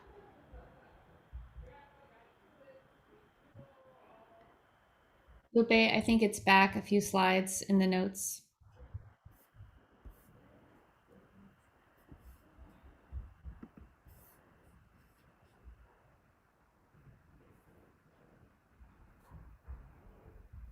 Teresa, do you want to give directions while Lupe is looking for it? Yeah. So we're going to put you into breakout rooms and ask you to do a popcorn reading of page 42 to the very end, and to think about one quote in your group that you can come to consensus on that you believe describes the Chicano linguistic experience, and then to also define the concepts of borderlands and to discuss what are the borderlands that you straddle.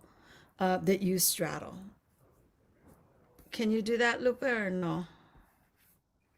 The link that I see in here is the same link that we didn't have access to. No, there's another link. Okay. It's not, I don't see it in the slide. Let me find it in the slides. There it is. Thank you, Trish. Teamwork. I put it in the chat. Maybe Lupe, could you put the questions in the chat for folks so they Sure. have that? And then I suppose, Teresa, do you want to start the breakout rooms soon?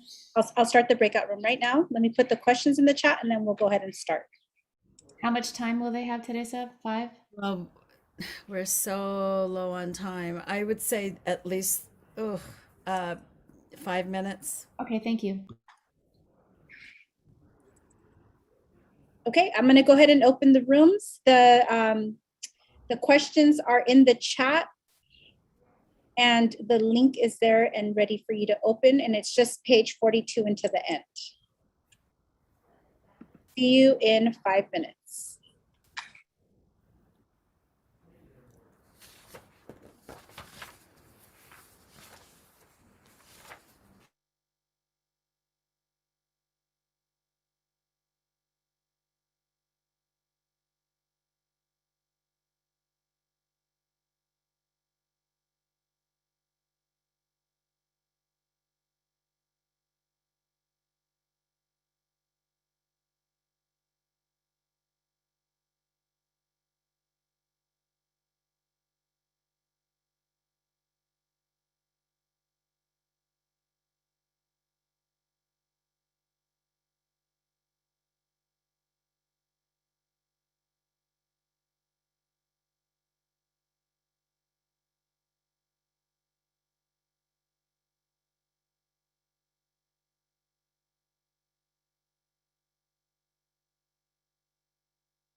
De noche son mis pasos, sombra de la avenida.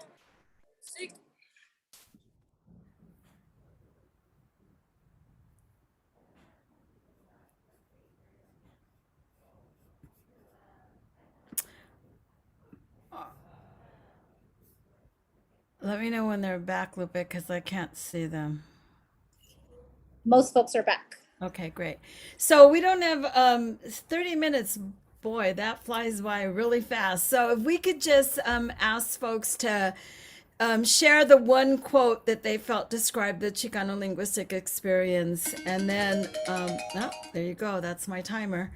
And the borderlands that they feel they straddle. If we could just have a couple of folks share that in the chat. You'll get a copy to this and the lesson plan and the handouts. They'll be sent out to you. So thank you for my very quick and fast sharing of a lesson.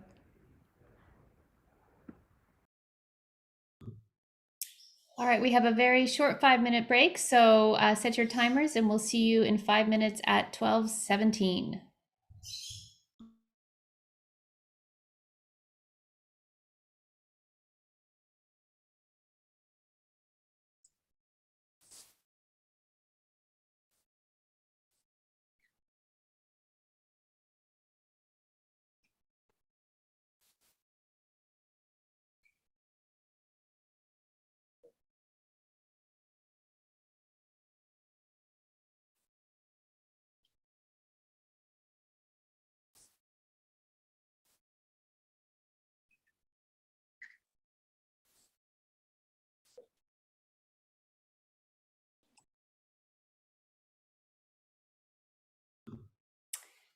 Welcome back, everyone. We're so honored and pleased to collaborate with Dr. Alison Santiago Cubales, who is here to share a lesson with us. I'll pass it to you, Alison.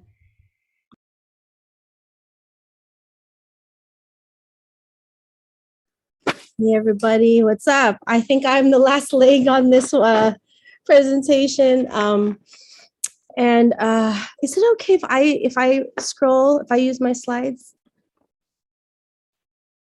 Thank you. I don't know about y'all, but it's been a little bit emotional for me to listen to everybody. And I'm feeling kind of shaky, you know, like, and I think I just want to acknowledge that and sit in it, and that language has not always been afforded to me, or I've sometimes felt an outsider in the discussion around language. And so I just want to say thank you for Liberated Ethnic Studies to allow me the space to be able to talk about my relationship to language and some of the work that I've done collaboratively with communities to reclaim and then also to create space for us to relearn our languages. I just saw Peter King jump in the room. Peter, if you're in the space, nice to see you here. Okay, so I'm going to share my deck. And I don't usually do this, but I'm going to dedicate it to some people in the space right now, because I think this is a hard topic. I say that not just because of language, but particularly for the community in which I see myself as belonging, the Filipinx community. We struggle with this. And so I just want to acknowledge that it is not as easy to say, let's learn our language and everything will be better, because there's so much tension around language in our community. And so I just want to dedicate it to Ruby. I know Ruby's in here, Joe, Paulo, Celeste, and my daughter, Mahalaya. Okay, well, I am shaky today. So there's this text that I was honored to write in collaboration with Pinay and Pinoy Educational Partnerships in San Francisco Unified. And I want to just say that I'm not coming here as an expert of language. I myself, I started speaking English first in our household, even though I grew up in a household of immigrants. And oftentimes Filipino or Tagalog was not something that I was taught. It was spoken at home, but it wasn't something that was emphasized in our household for many reasons. And we can root that in colonialism if we'd like. I came to write this text as a mother, not as an academic. And so I share that because my child was at the school in which this work was being piloted. And even before that, I was at that school as a practitioner, supporting Pinay and Pinoy educational partnerships. This little excerpt is from the intro of the book. And I use the word kilusan, which means movement. Some people refer to it as social movement. And so I wanted this somehow to be a connection between language learning and ethnic studies. I felt like the language learning that we were doing in our schools and even in higher ed was rote language learning and wasn't really going deep into the development of our love for ourselves, our culture, our families, communities, and the world. And so that was the spirit of this text. And so I write here in the spirit of Kilusan, movements are never accomplished alone. Similarly, this curriculum is very much a community effort. Many contributed their time and feedback to this collaborative project to ensure that we delivered a source book that was geared toward teaching young people how to love and transform themselves, their families, their communities, and the world through language. So just a little bit of history. And I've been checking this history with some of my colleagues in the Igorot community. So I just wanted to make sure that, like what I was presenting today really represented not only the history that's written in books, but that also is part of the indigenous people's understanding of their history and language. And so just to be clear, like a lot of people don't know this stuff about the Philippines. They think everyone in the Philippines speaks Tagalog or Filipino, but that's not the case. For some reason, it's not moving for me. There we go. Okay. So just to be clear, language and dialect, a lot of times people say, oh, there's a lot of dialects in the Philippines, but what they don't realize that's very controversial, that there's over 100, and some people even say 300 distinct languages in the Philippines. There's 8 language groups that are spoken by the majority or 85% of the national population. And those languages are what we know as Tagalog, Cebuano, Ilocano, Hilagayon, Bicol, Samarliete, Kapampangan, and Pangasinan. But this is really an important point. In 1973, Ferdinand Marcos, who was a dictator in the Philippines, renamed Tagalog as Filipino, which made it the national. Well, some people say English is still the national language, but they wanted Filipino to be the central language, which pretty much is Tagalog. Most schools teach in Filipino in the Philippines, but there's a strong English learning emphasis and some Spanish, and this is a result of colonialism and imperialism. From my colleagues in ICAT, specifically Joseph Bonato Ramirez, I got a bit of information around indigenous peoples. So we have a huge, obviously, cultural diversity. We have a lot of cultural diversity in the Philippines. Out of 109.6 million people in the Philippines, there's an estimated 14 to 17 million indigenous peoples belonging to about 110 ethno-linguistic groups, and that means about 20%. The IPs, they are referred to as legally IPs, indigenous peoples. They are collectively and politically called Igorots, and that's people of the mountain. They can be found in today's Cordillera administrative region, or we call that CAR, and the surrounding provinces, and it's composed of diverse communities and cultures. By the way, I know I'm reading, but I've learned from some of my disability rights scholars, that it's important to have text to be able to, for people to see. Sometimes I go off text, just to let you know. Contrary to popular belief, many Igorots are Christian and have been resettled outside of CAR. IPCC, which is Indigenous Peoples and Cultural Communities, composed of various federally recognized Indigenous communities and Muslim communities with distinct federal and communal rights different from what we considered mainstream Filipinos. I feel it's really important for me to state this. It's a bit of a land acknowledgement. It's a bit of an Indigenous acknowledgement, even though my focus today will be on Filipino as a language. I just want to acknowledge that Filipino doesn't represent everyone in the Philippines. And I think at times, if we don't acknowledge that, there's a sense of erasure that happens to communities that are Indigenous. So I want to acknowledge that. I will focus on Filipino because that's what I learned as a Filipino language growing up, and then also how I started to develop the text around Kilusan for Kids.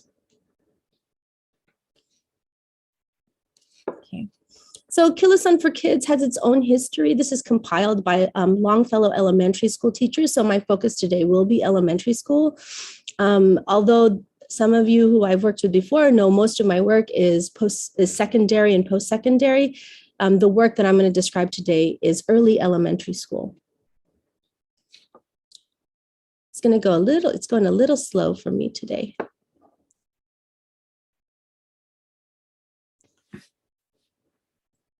So I can say that Filipino language programs in San Francisco started at this place called Bessie Carmichael. And actually, I have a student in here right now who's doing some amazing work studying that.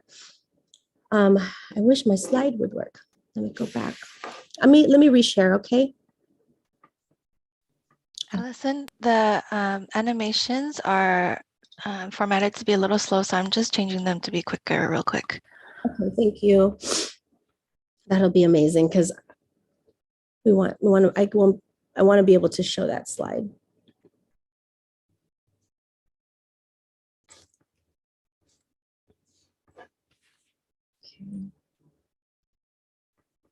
We could even erase the animation too, if you can help me do that. I don't mind.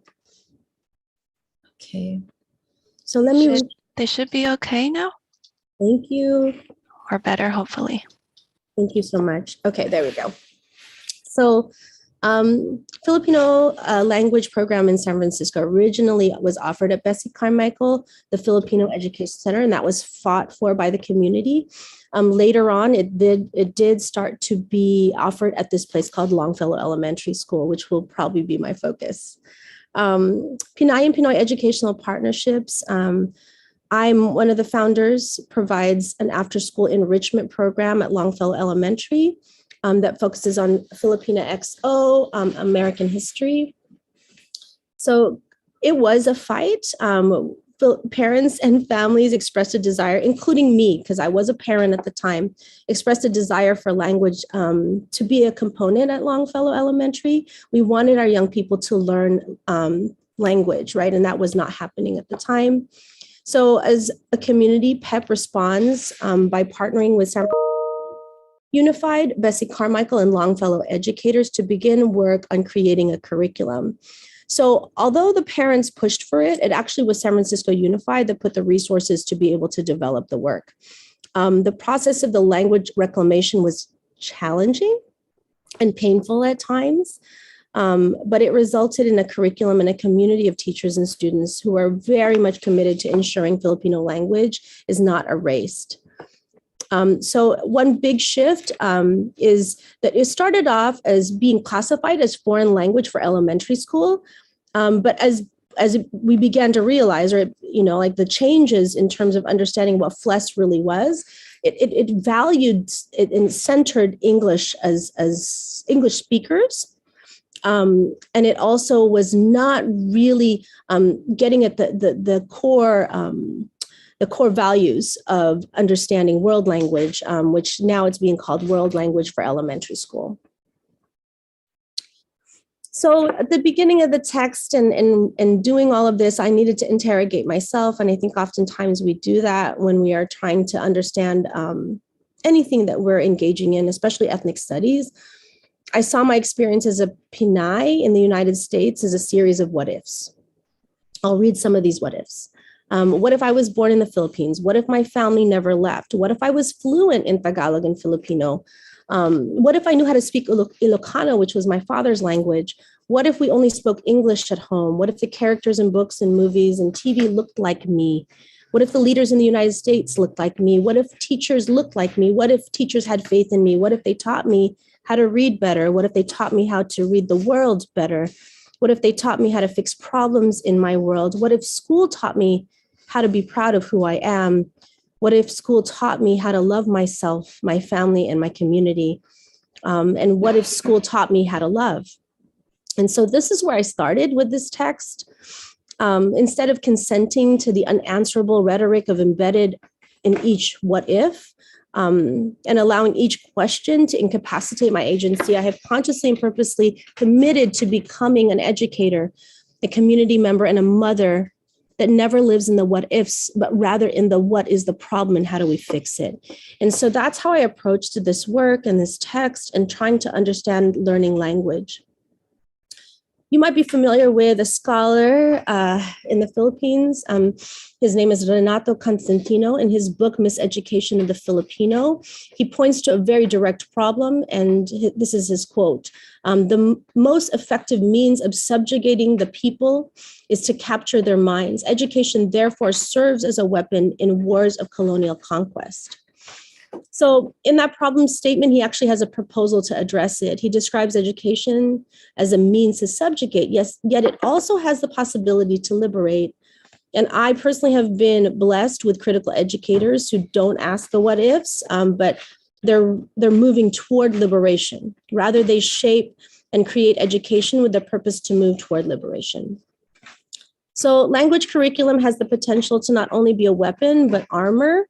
Education that teaches people to liberate and love themselves, their families, and their communities is how the curriculum embodies the term kilusan, which again means movement.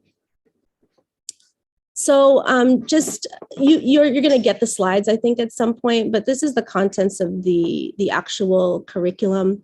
And you'll notice here that each unit is really about learning about oneself. This sounds like the ethnic studies curriculum that we've been developing here in Liberated Ethnic Studies.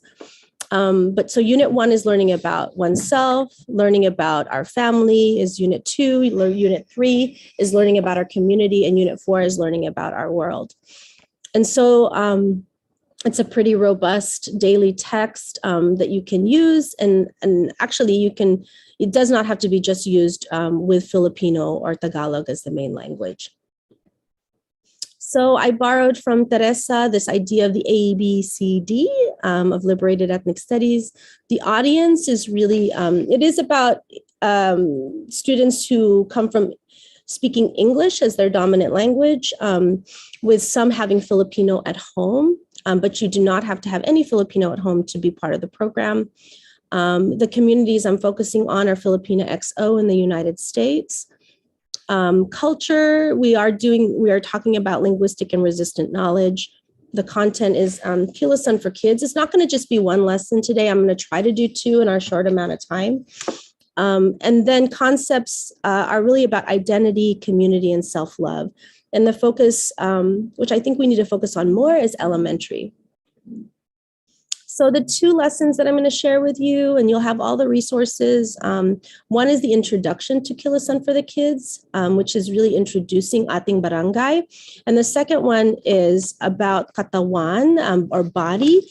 And the text for that is Beautiful Eyes. Actually, the author just jumped into the space right now. I see Gail Romasanta. So this is a sample lesson. Again, this is in the format that we're using with Liberated Ethnic Studies. In the book itself, or the source book, it's a little bit different. But in this poem, lesson, I'm focusing on this concept of ating barangay, and that basically means our community. And so we do some rituals at the beginning, and then I'm going to be showing a video to you pretty soon. And that will share the poem, Ating Barangay. And then I have the students draw the poem, and I'll show you what that looks like. And then we do some connecting. So are we ready for a video? Okay, I'm going to show part of the video. I won't show the whole thing.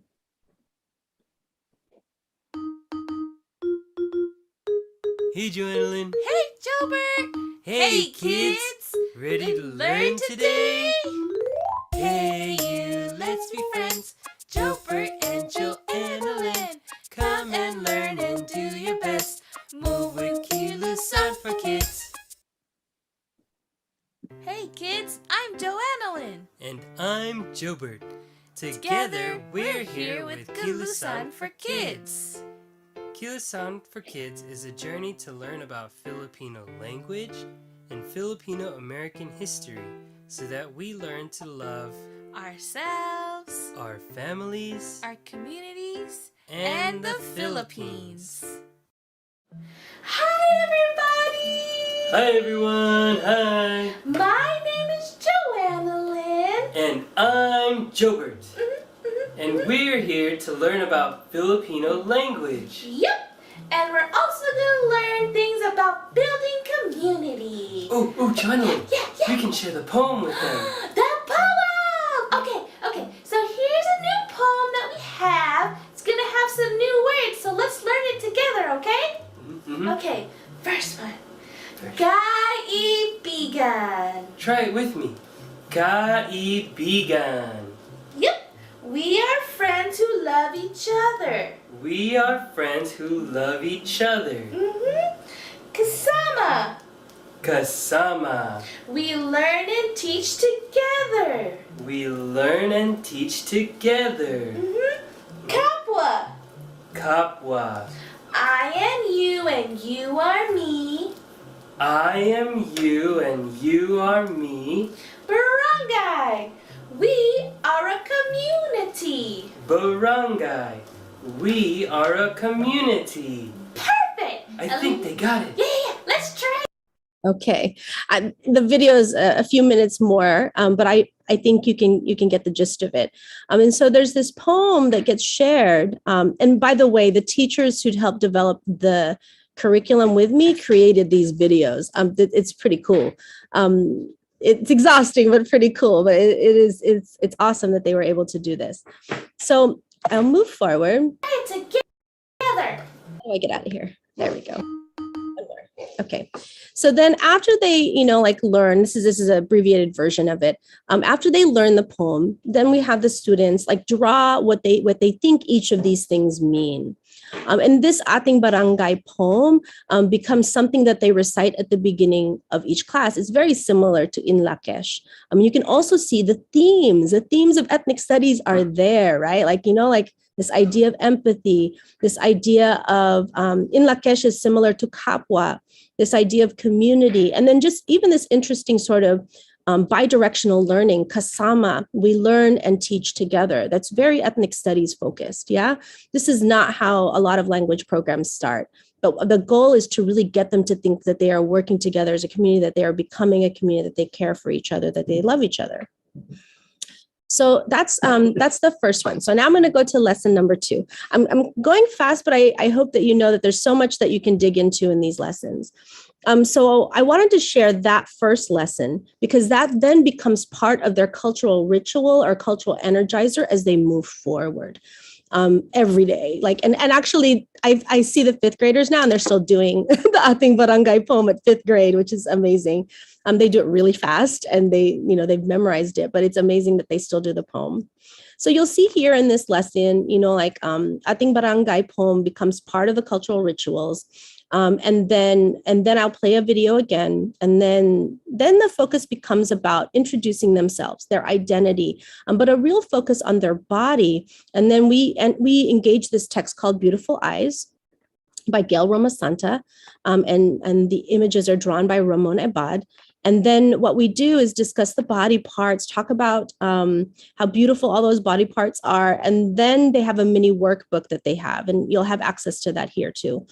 The unit project is to do a body map that uses both images and Filipino and Tagalog words to describe themselves. And then they share their body maps, compare, and connect. And so I'm going to play the second video, just a little bit of it. I'm watching my time. I see the time. Hey, Joanne. Hey, Jobert. Hey, kids. Ready to learn today? Hey, you, let's be friends.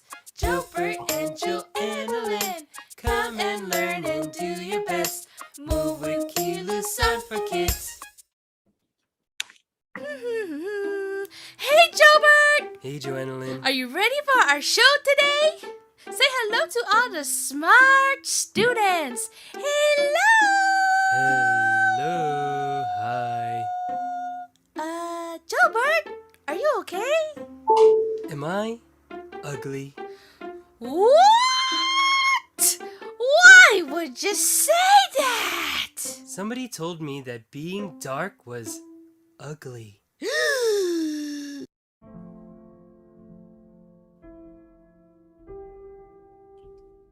Don't play outside. You're going to get too dark and you're going to be ugly. Dark boy, you're an ugly dark boy. Na-na-na-na-na-na. I'm ugly. Gilbert, listen to me. Whoever said being dark is ugly is wrong. It doesn't matter if you're tall, if you're short, if you're light, if you're dark. We are all beautiful in our own way. Hair or no hair? Boy or girl? Yes, we are all different. Your got the one, my got the one, and your got the one are all different. Got the one? Does that mean body? Yes, correct. Now, how about you try it? Got the one. Now say it faster. Got the one. Great. Now let's say I love my got the one. I love my got the one. Now let's learn some more words of our got the one. Paa, feet. Tuhod, knees. Balikat, shoulder. Ulo, head. Now let's put it in a... Okay, I'm not going to go all the way in on this one because it goes on and on about all the body parts. And then there's some funny characters in this video that goes and it talks about all these different things about then describing these body parts. I do want to go in and just say that then we follow up this video with this book, and Gail Rosanta is actually in the room right now with this amazing book called Beautiful Eyes. And we present, if Gail can't come in herself, we present a video of Gail reading the book with her son and talking about the different body parts and then what they mean and then also how beautiful they are and the diversity in our body parts.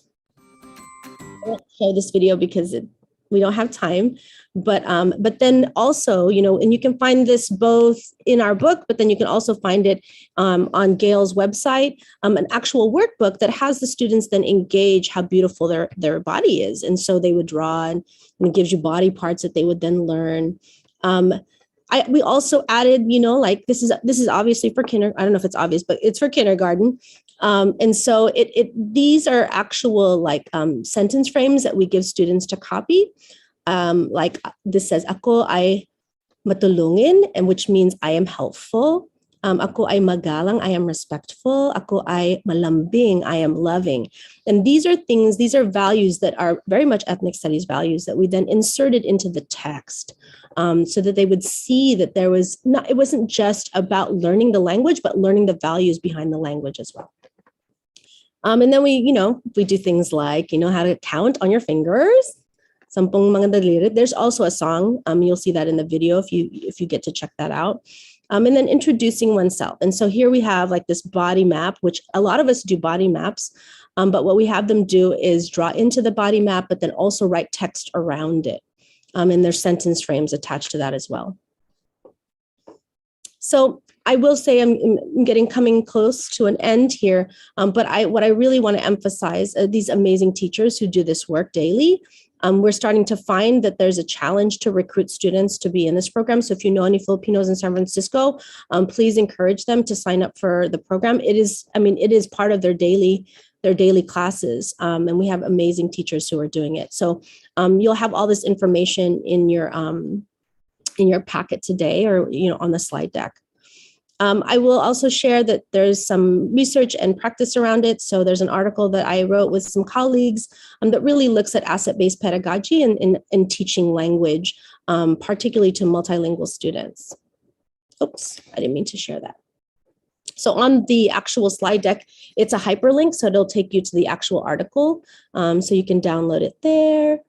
And then I think I have one more slide.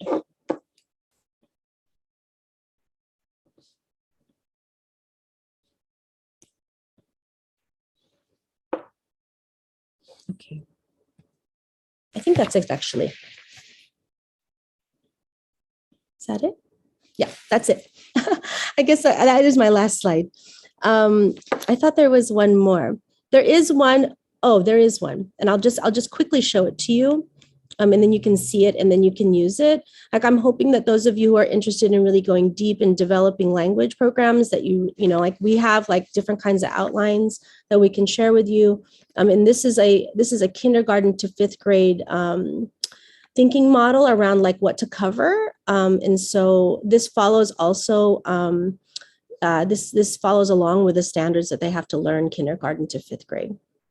So, okay, everybody, that's all I got. I'll take questions or anything at the end if that's possible. And I'll also stay a little bit longer in case people have questions. Thank you so much, Allison. We really appreciate all of the incredible work that you do. I feel like you're 20 people in one person. I don't know how you do it, but the work that you do to encourage and revitalize language and culture is so powerful and such a model for all of us. So thank you. Okay, so we have a little bit of time for some closure. So I'm going to go ahead and pass it over to Ratha and Eunice to lead you in thinking about what you got out of today. Awesome. So first, we're going to start with a little review of some of our critical concepts. We talked about language privilege, and this is just an example of language privilege. There's lots of articles about how Princess Charlotte is already bilingual at age 2. So thinking about how we put a privilege on different communities. We can go to the next slide. Sorry, my son is also here. He wants to say hi. Thanks, Ratha. One of the other concepts that we had gone over in the beginning is also translanguaging, and this concept of how our language systems are complex and deeply rooted, and not just like disparate language systems, but all connected, and that they help us make sense of the world and each other as we're in community with each other. We also talked about racial linguistic identity and thinking about how our identities are formed by the languages that we learned and how it's impacting our racialized identities as well, especially if you are learning different languages, where you're learning those languages, where you are using those different languages is all impacting and all a part of our identity. And then we're going to go ahead. Oh, I think one more.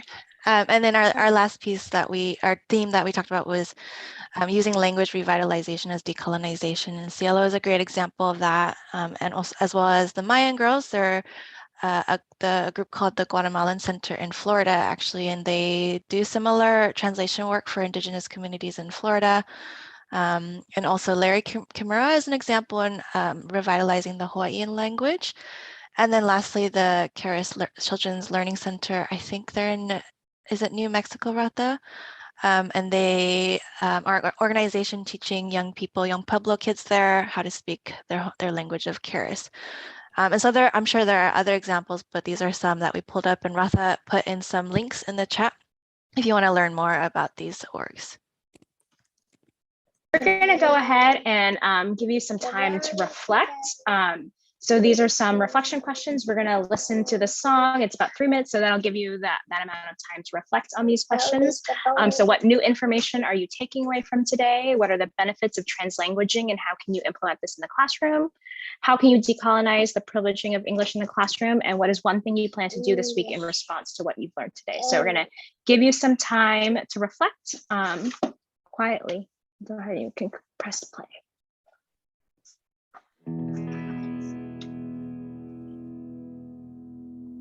Oh, បានដំបងបណ្ដូលចិនអើយខ្ញុំសូមលិហើយលិទាំងឡៃតាំងពីរូបខ្ញុំបានក្លែកទៅឆ្ងាយខ្វាខ្វៃនឹកស្ដាយប៉ុនមានបែវហើយអោបានដំបងកងកៅវាសនា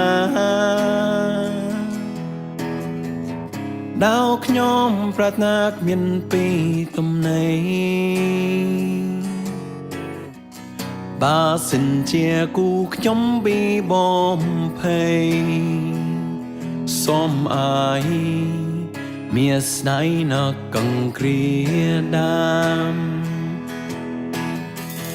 កូនឡងយូចាំទេស្នួនមានតារូបនតាជាដងហាមចំពោះនួនឡងចាត់បងសងខំសងខំញៀញំថាបានជាគូ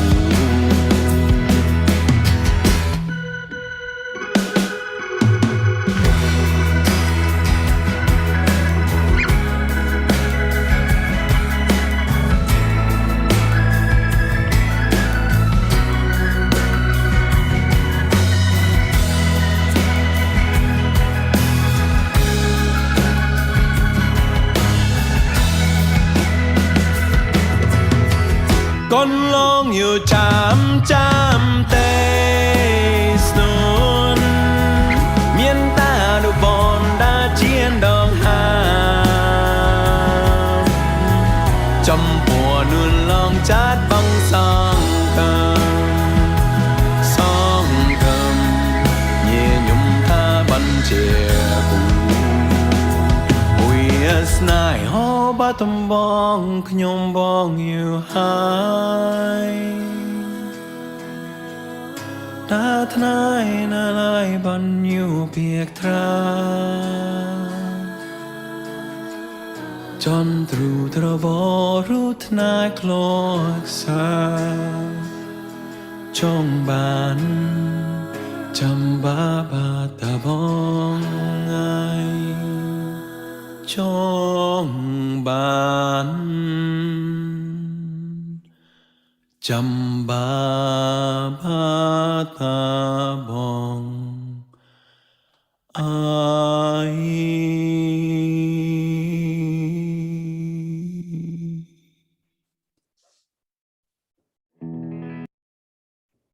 Thanks, Ratha. So what we're going to do, ask you to do, if you would like, in the chat, in response to any of these 4 questions, we'd love to hear some reflections that you are taking away from today. So important information you're taking away from today, what benefits translanguaging has, or how you might implement that in the classroom, how you can decolonize the privileging of English in the classroom, and then what's one thing you want to commit to doing in response to what we learned today. So I'll give you a few moments to type that in the chat.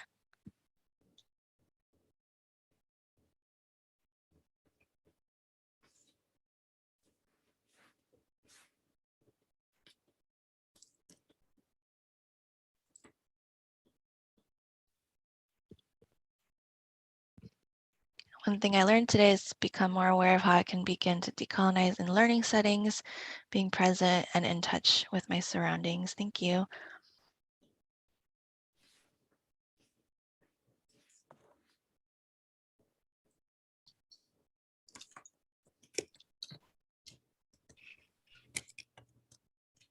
Pushing for more decolonizing multilingual programs in California. Being intentional about text choice to model translanguaging and normalize multilingualism.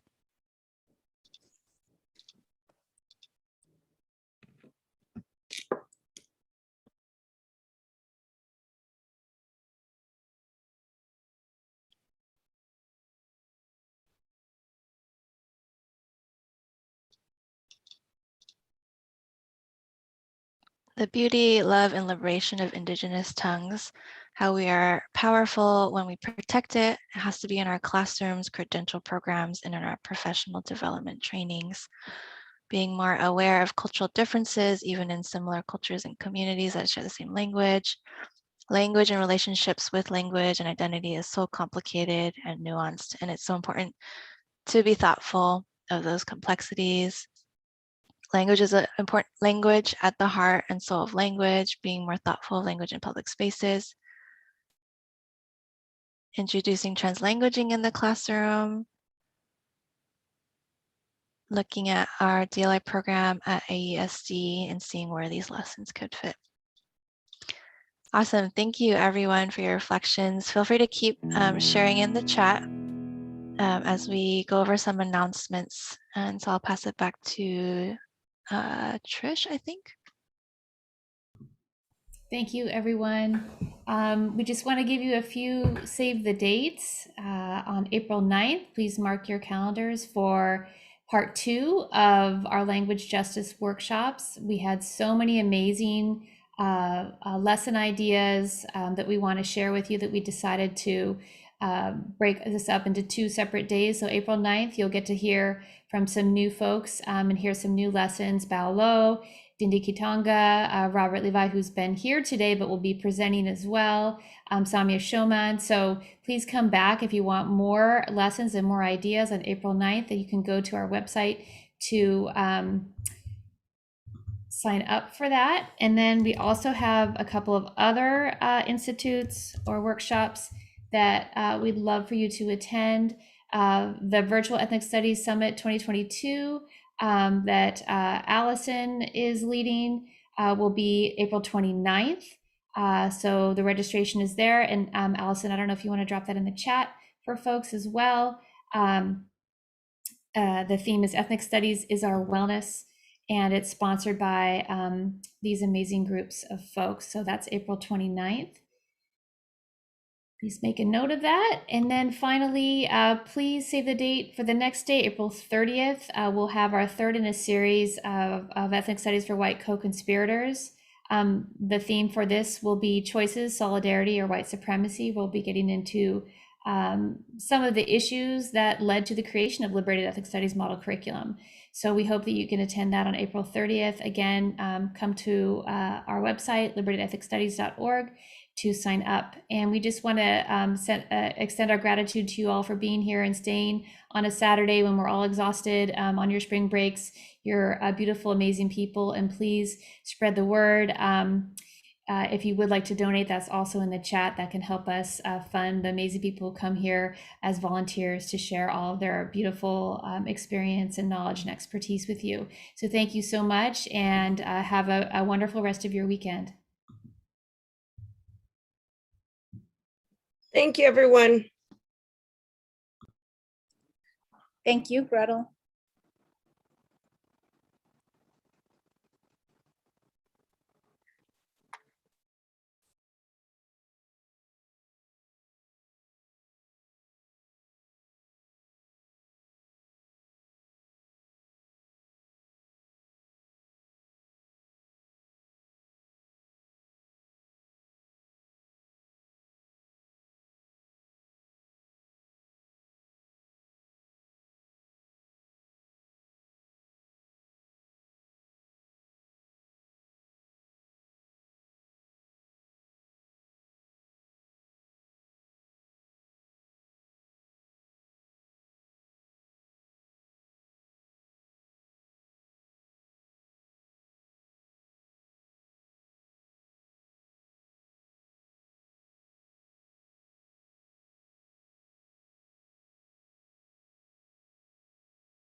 You all killed it. That was beautiful. Sorry, Allison. You got really rushed. I'm so sorry. No, it's okay. It's okay. I think make sure everyone got the resources. If you send the slides, they can read it themselves. Yeah.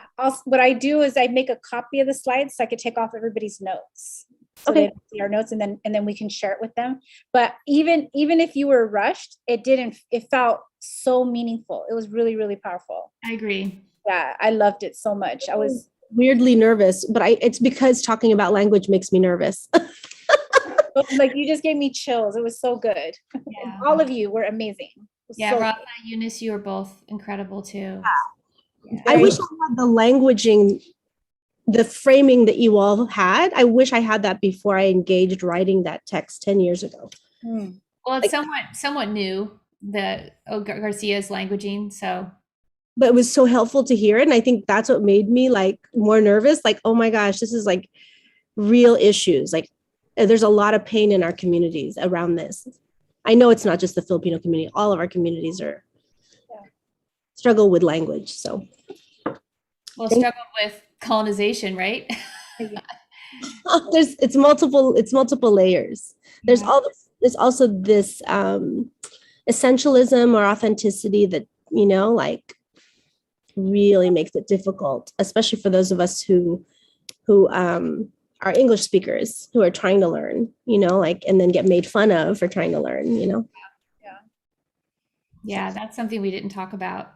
That's what it was in my voice, but I was like, oh, if I go down that road, I'm not going to get through the next few slides. Yeah, that would be something that would be amazing to talk about. I'm sure it'll come up at some point.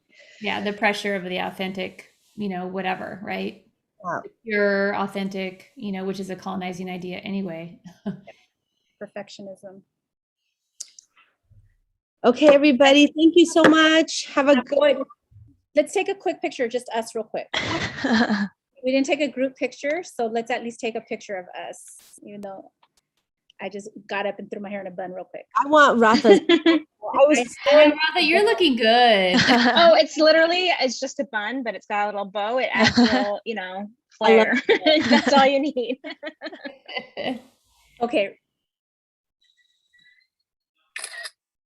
I will share those with y'all. All right. Have a good weekend. Have a beautiful weekend.